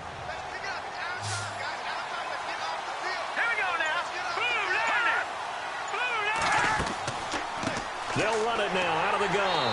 And that didn't fool anybody. He's going to be dropped in the backfield. They'll lose a yard, and it brings up third. We all have habits. We can be somewhat predictable, and you know me pretty well on second down and short.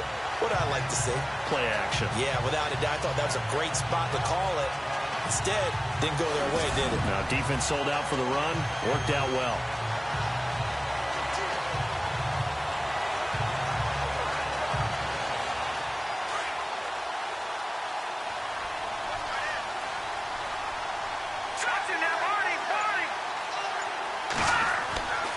Third down, Murray. And he's got the first down yardage before he's brought down at the 42. They get 6 on the pickup there as the drive will continue. Oh, that's one to warm the hearts of all those old school football players, isn't it? Tough, hard, gritty run. Got behind his pads, bowled over a few people. Look at that one, right up the gut. So up through 3 quarters, no reason to lighten up now.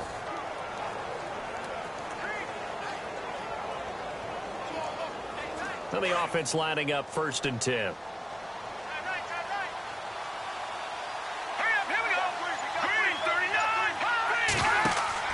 They go play action here on 1st down. Oh, he's got a man wide open, complete. Touchdown, Vikings. Adam Thielen, 58 yards. And the Vikings are able to make this a close game again. As a former DB, you might not like to see that, but from a wide receiver's perspective, those are the plays they dream of. Correct on both counts, all right? Because once he took off, I mean, let's face it, that should have been done in Big Sky country. Aren't any speed limits out there? And off he went. Glad I wasn't the one trying to chase him.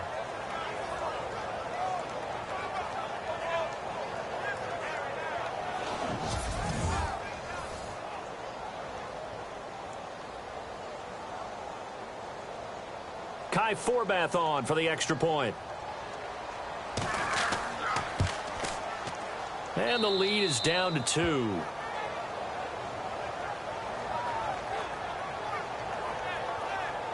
So that drive, 4 plays. And it all culminates in a touchdown for Minnesota.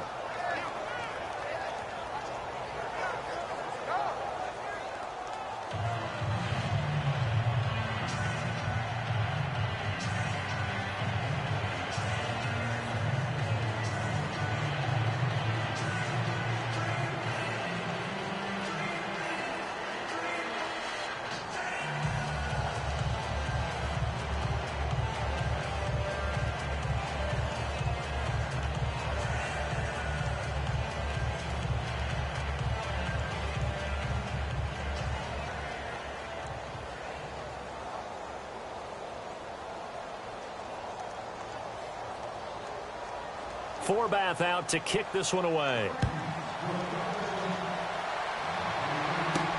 Sammy Coates now to return it.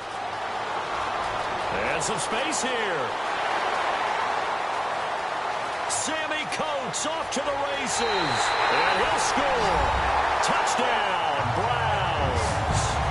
Sammy Coates 93 yards. And the Browns add 6 to their lead. A big-time special teams play here in the fourth quarter to extend their lead. And coaches preach it all the time. If you can score on special teams, your chances of winning the game really jump up in a big way. Now, I'll let our analytics friends quantify it and give us the exact numbers, but that's what coaches talk about all the time, that extra momentum, that extra bounce you get from a special team score. I don't have any analytics friends. Those are your friends. I'll claim them. Zane Gonzalez on for the extra point.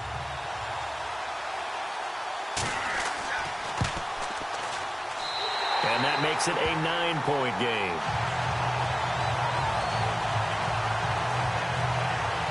Still one of the most exciting plays in football, the kick return. Shows why there. 93 yards on that return for 6.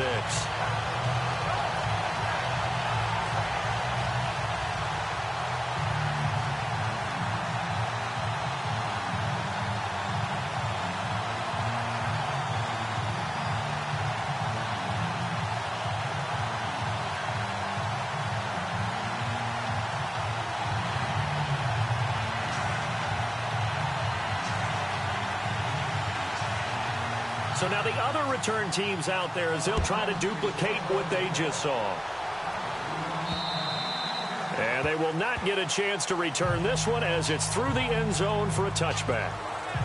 And now out comes Minnesota. And for them, a touchdown their last go-around. Obviously, they'll be hoping to do that again. And when you start plotting for this drive, when you start thinking to yourself, okay, what are we going to do? You don't go away from what you did before because that worked. But you have to be prepared for wrinkles and counters because you know they'll make some adjustments.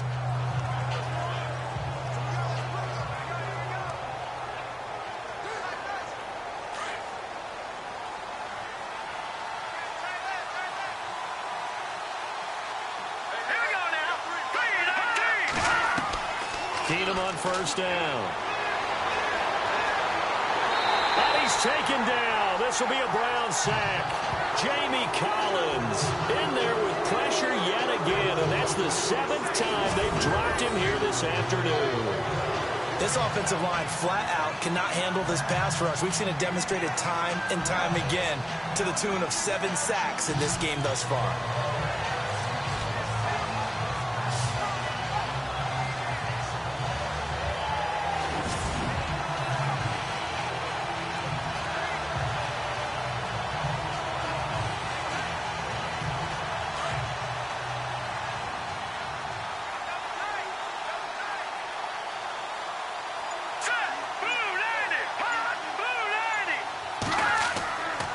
Second down, here's Keenum.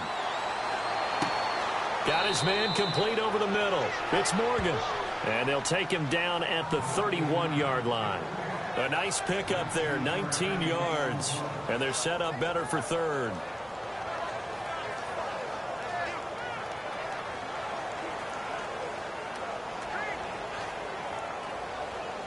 They get the completed pass, but still have more to go here on third down.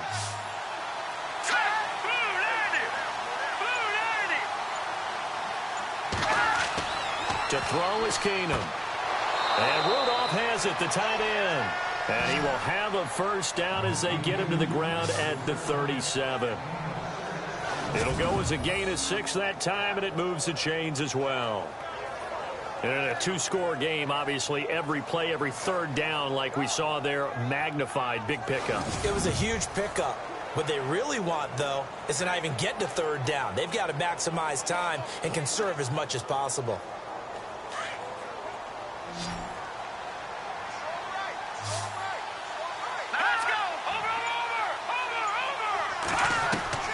Throwing on first down is Keenum. And he'll find Thielen on the right side. A gain of 6 there on first. One thing I think that's safe to say defensively, the tackling's been really good. And because of that, it's been very, very hard for them to move the ball because you're not getting the benefits of run after catch. They're tackling them almost on the spot. That means you have to run extra plays, harder to move it.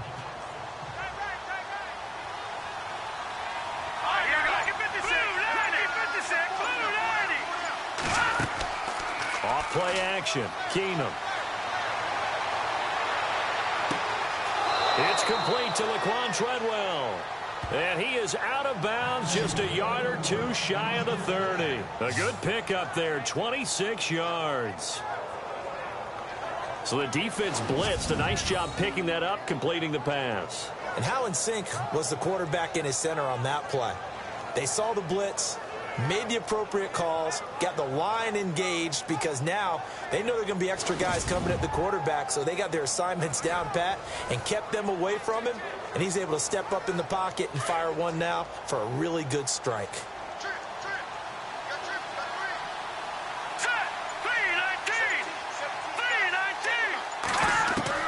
Keenum now on first down. Throwing for his running back, and he's got him complete. 5 yards on the pickup, and that'll bring up second down. Now that's the type of play that gives you a chance to win. Nothing forced downfield where you don't have a guy open. Swing it out to the back, maybe even check it down, whatever you want to call it. Gain of 5. You're just trying to get 4 on first down. They're ahead of the chains now. Completed pass play. Now let's see if they go back to the air or to the ground.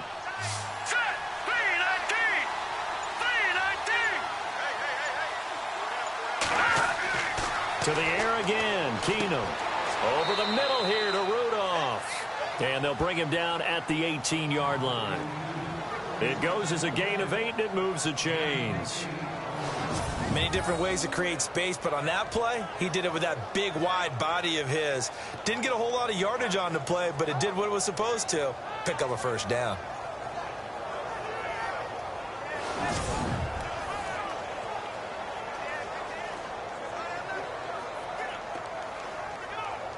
Offense walks to the line for play number 7 of the drive. Now we've got movement up front, and I think this is going to be on Minnesota. False start, offense. And that'll be accepted, of course, and that moves him back 5.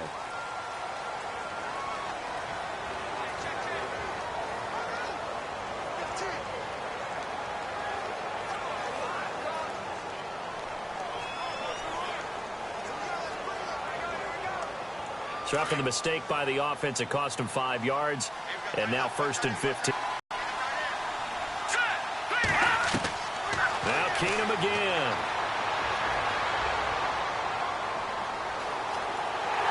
And he takes a shot on the release, as this will be incomplete. We've seen this quite a few times in this game. Offensive line unable to keep leverage, unable to keep people away, facing a lot of pressure.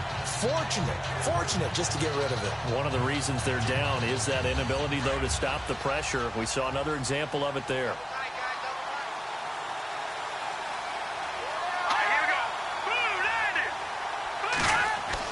Again, they'll throw with Keenum. And his throw here is incomplete. Well, too much oomph, too much mustard there on that pass. They really turned it loose, didn't they? Really cut loose with that one. Sharp, strong. Didn't lead to a completion, though. Made it very difficult. And on 3rd and 15, we see the dime look. 6 DBs on the field. Playing pass all the way. Now we've got movement up front. And I think this is going to be on Minnesota. False start, offense. That's going to set him back 5 yards.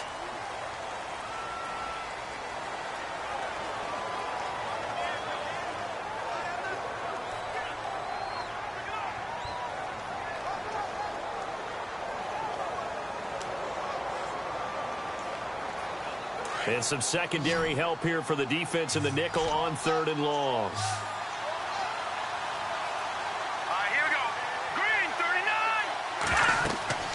Keenum throwing once more. And that will be incomplete as well. Well, we're not playing 3 yards in the cloud of dust football anymore. I kind of get why those old school coaches sometimes didn't want to throw the football.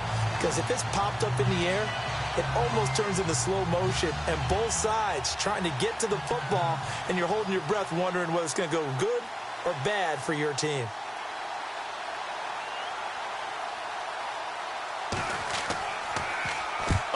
To the football, it's blocked. It's picked up, a live ball here, remember. Look at this, middle of the field, a breakaway.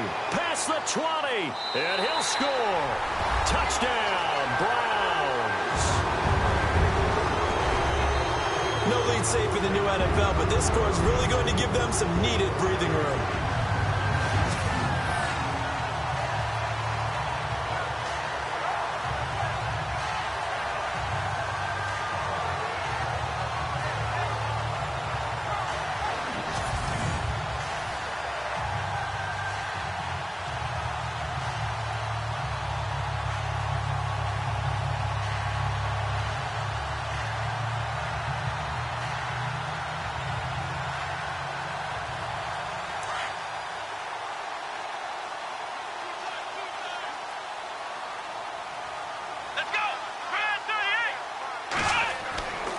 Crowell's going to try and run for it. And he'll go backwards, losing yardage to the 5. So the defense gets the stop. I know it's situation to situation, but who has more pressure there, offense or defense, when they go for 2? I truly believe it's the defense has more pressure because the offense has an entire playbook wide open from the 2-yard line. You can run it, you can throw it. So defensively, I think most teams are going to be aggressive and force the issue and try and bring pressure.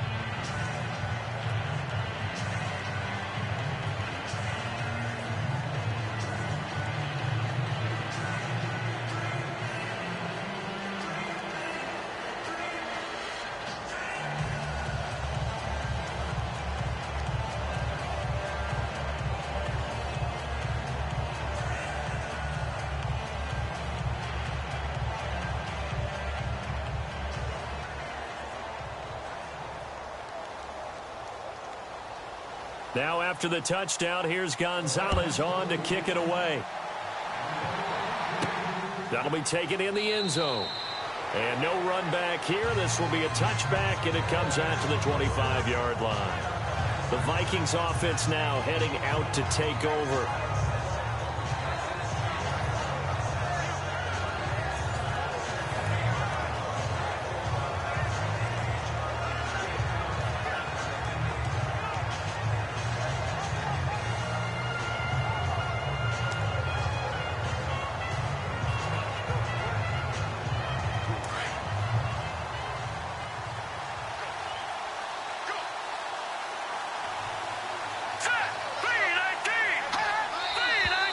Now we've got movement up front, and I think this is going to be on Minnesota. False start, offense. And that'll set them back 5.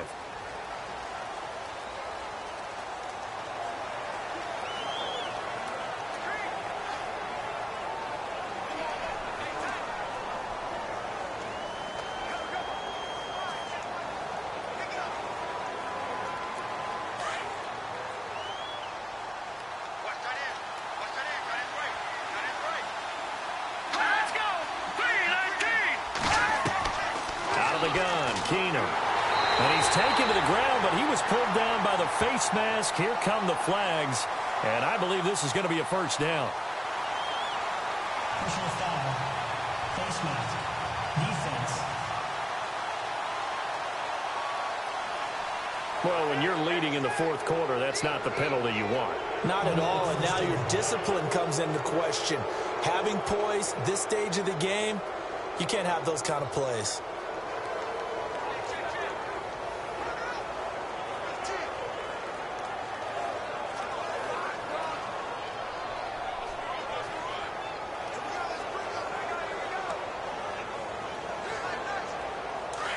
Looking to jam the receivers at the line here. Press coverage look defensively. Here we go now. Now a first down throw. Keenum.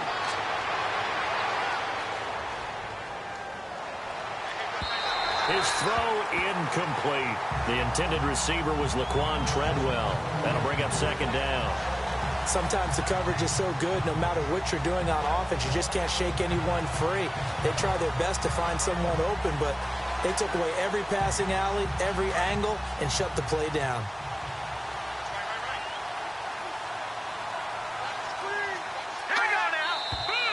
Now we've got movement up front, and I think this is going to be on Minnesota. False start, offense. So this will be accepted as it moves the offense backwards.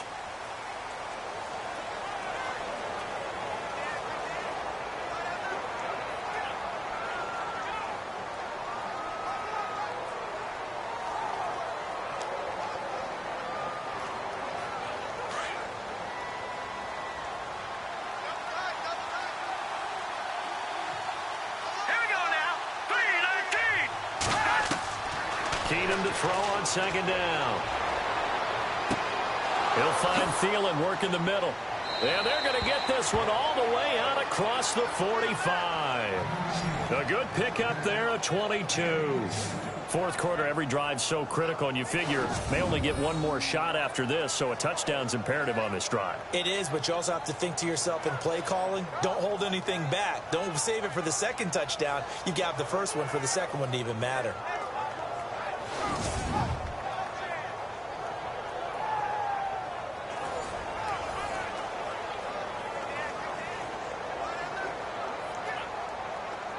And now a first down following that long gain.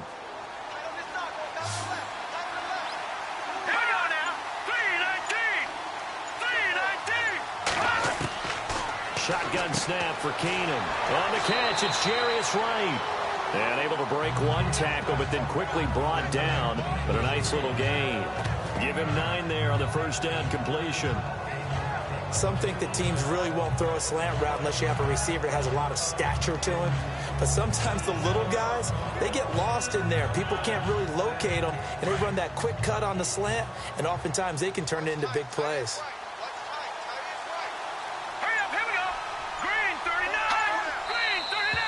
Now we've got movement up front, and I think this is going to be on Minnesota.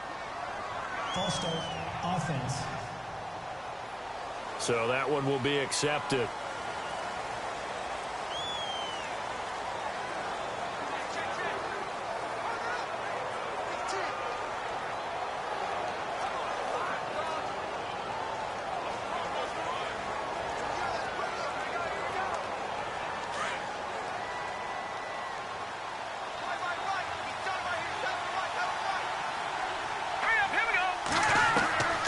Again, Keenum. Over the middle, he's got Treadwell. And he'll get it inside the 40 to the 39. It's an 8-yard pickup and leads to a new set of downs. Now, correct me if I'm wrong. You're down 2 scores. I don't think you need to rush just yet, but you can't take your time either. Yeah, even if you don't want to commit to full 2-minute offense, you have to up the tempo, up the urgency. Maybe you're starting to call 2 plays in a huddle each time you snap the ball.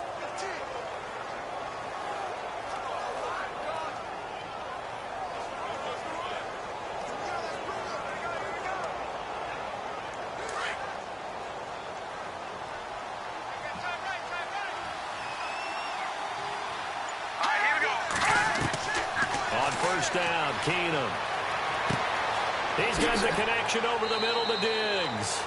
And this time not quite to the 30. It'll be down at the 31-yard line. A good pickup there. 8 yards on the first down completion. One thing I can say pretty safely, that route is not called if you don't have a guy who can throw the ball and put some mustard on it. Because if you're going to lollipop it in the middle of the field, bad things usually happen. It takes a strong-arm guy who can rifle it in there, and they were able to successfully complete that one. All right, here we go. Blue 90. Blue 90. Time for a break. We'll come back to wrap this one up after this.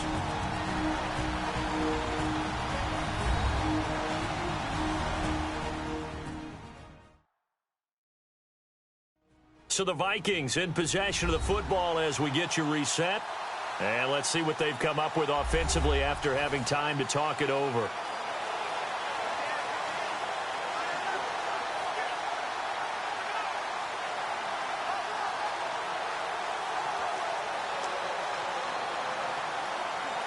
And some options here for the offense on 2nd and 2.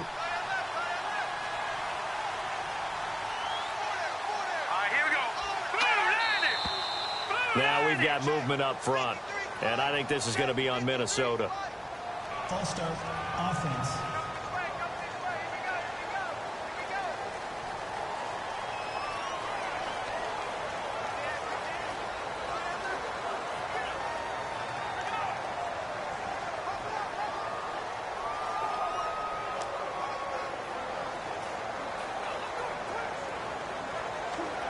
So the offense now dealing with a 2nd and 7.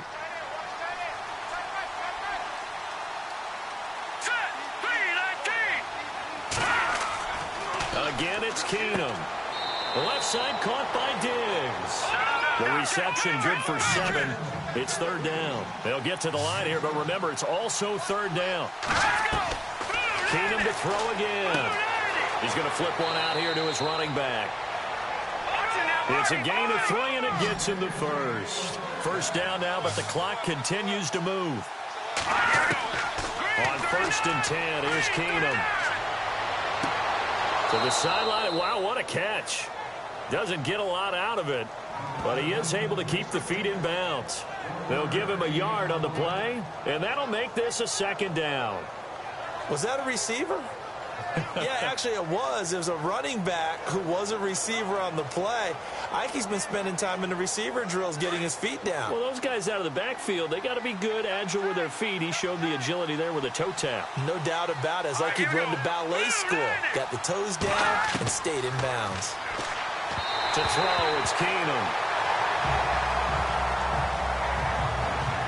Let's face it, perfection is something we all chase, whether it's playing this game or whatever we do. Hard to attain, but that's what they were searching for as that pass goes incomplete. Play number 9 on the drive coming up, and they need 9 yards on 3rd down.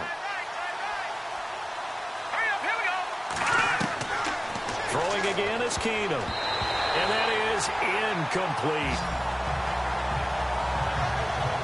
When I watched that play, I thought about what my coaches had told me in the past. The biggest teaching point, get your head around. Locate the football so you can make a play on it while it's in the air. That's exactly what he did there. That was nice.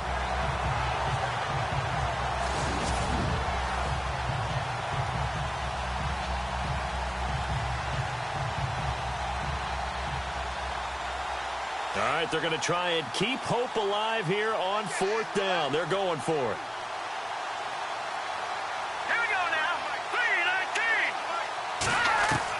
Now Keenum, got to have this one. He's going to let it fly. And this is intercepted, and that should do it. Snags it for the pick. Obviously disappointing, but you had to go for broke here, down 2 scores. So that forced you to make some throws you definitely wouldn't want to make. And I think this interception is going to pretty much write an end to this one.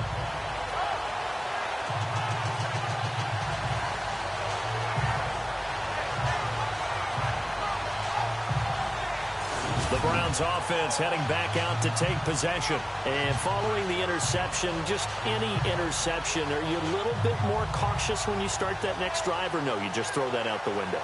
I think you are. I don't think that there's any way you can run back out there and go, totally didn't affect me. Let's just go ahead and be loose with the football again. You're going to take care of it, but you have to be careful about being too cautious because now you can't run any offense at all. Still want to attack. We'll see how they attack them here.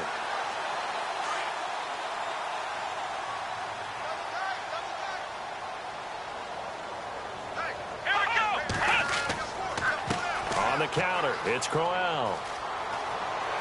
And he'll find some space up to about the 25. And now the Vikings are going to stop it here on defense with a timeout. It's just their first. They've got 2 more to use here in the final stages.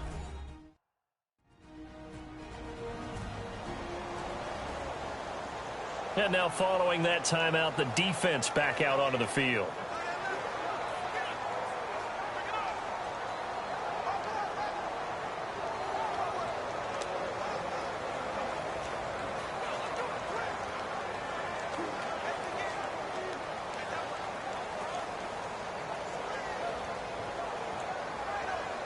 Second down following the run.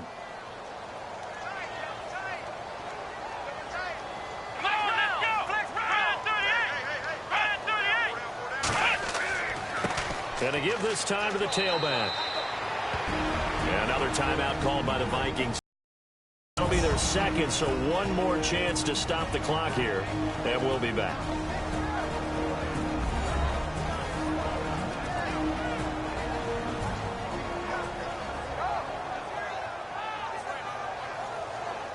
So a defensive timeout, chance to regather, regroup, and get set as we resume action.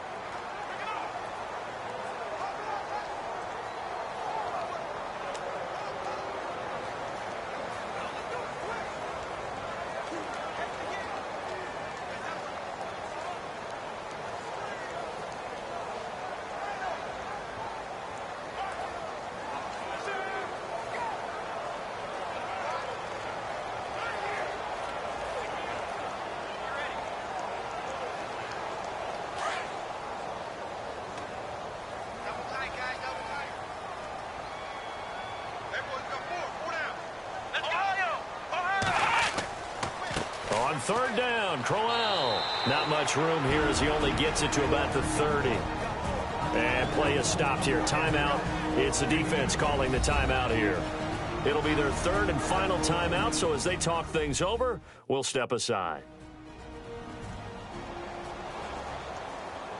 So the defense had a chance to catch their breath, and now they're back out and ready.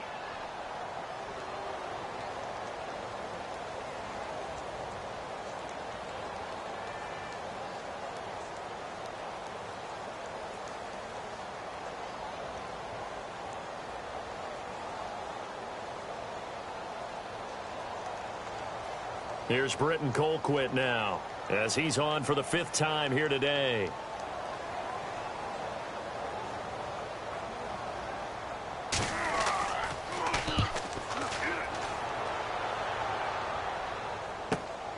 Here's Sherrills. A big kick there. We'll call it 56 yards on the punt. And possession will switch hands, 1st and 10. Now the Vikings offense gets set to take over here.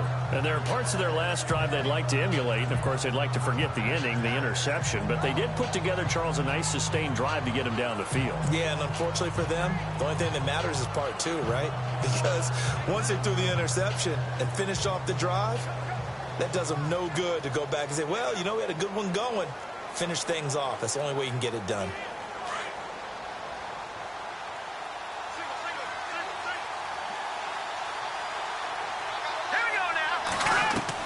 Trying to shake off the interception. He'll look to throw.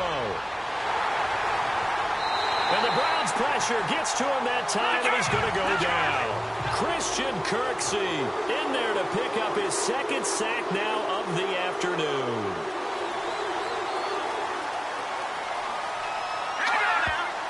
And the spike will come with 34 seconds to go.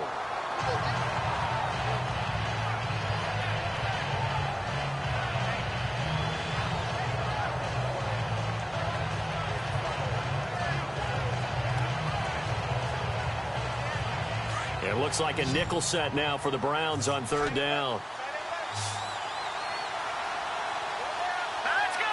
Blue landed. From the gun, it's Keenum. Open man is Thielen. It's complete. And he'll go out of bounds across the 35-yard line. A gain of 26 on the 3rd down conversion. Working the sideline there. Good route, good catch. 1st down, and he gets out of bounds. Now you have to like the play calling because you have to run some guys down the middle of the field to draw some of the defenders away. They can't just let them guard the sideline exclusively. That's how it's going to work. Sidelines and incompletions to use the clock.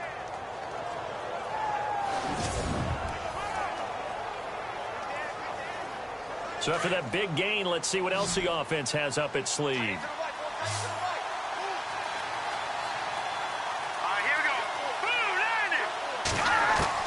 On 1st down, it's Keenum. He couldn't quite hold it. Got hit. Ball pops out. Incomplete. So he can't hang on. And as I watched that unfold, I remembered an expression that I've heard, maybe from you, I don't know. But you're going to get hit anyways. Might as well hold on to the ball. Well, you know a coach said that, right? Yeah. Not an actual player. Not a chance at all. Way easier said than done.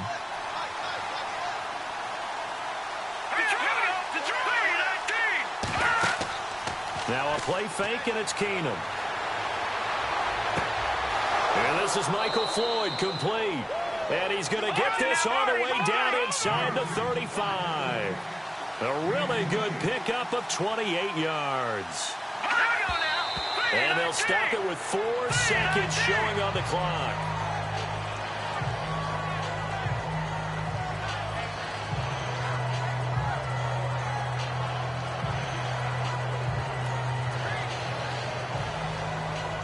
And this looks to probably be the final play.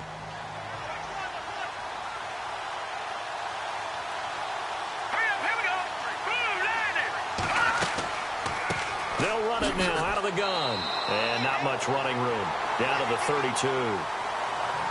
And, Charles, you know what coaches always tell us. We want to win our home games. That much we know. We want to protect our home turf. They got that done in this one. Exactly right. When you start a season, everyone's goal: win all of your home games, split your road games, and you're likely going to be in the playoffs.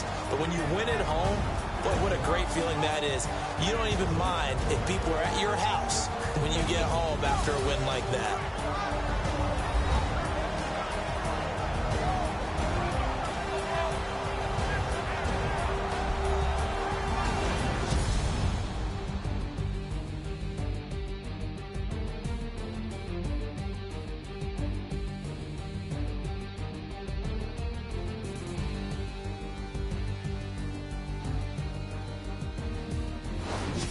So that'll do it for us. For my partner, Charles Davis, and all the hard-working men and women on our crew, I'm Brandon Gaudin. You've been watching the NFL right here on EA Sports.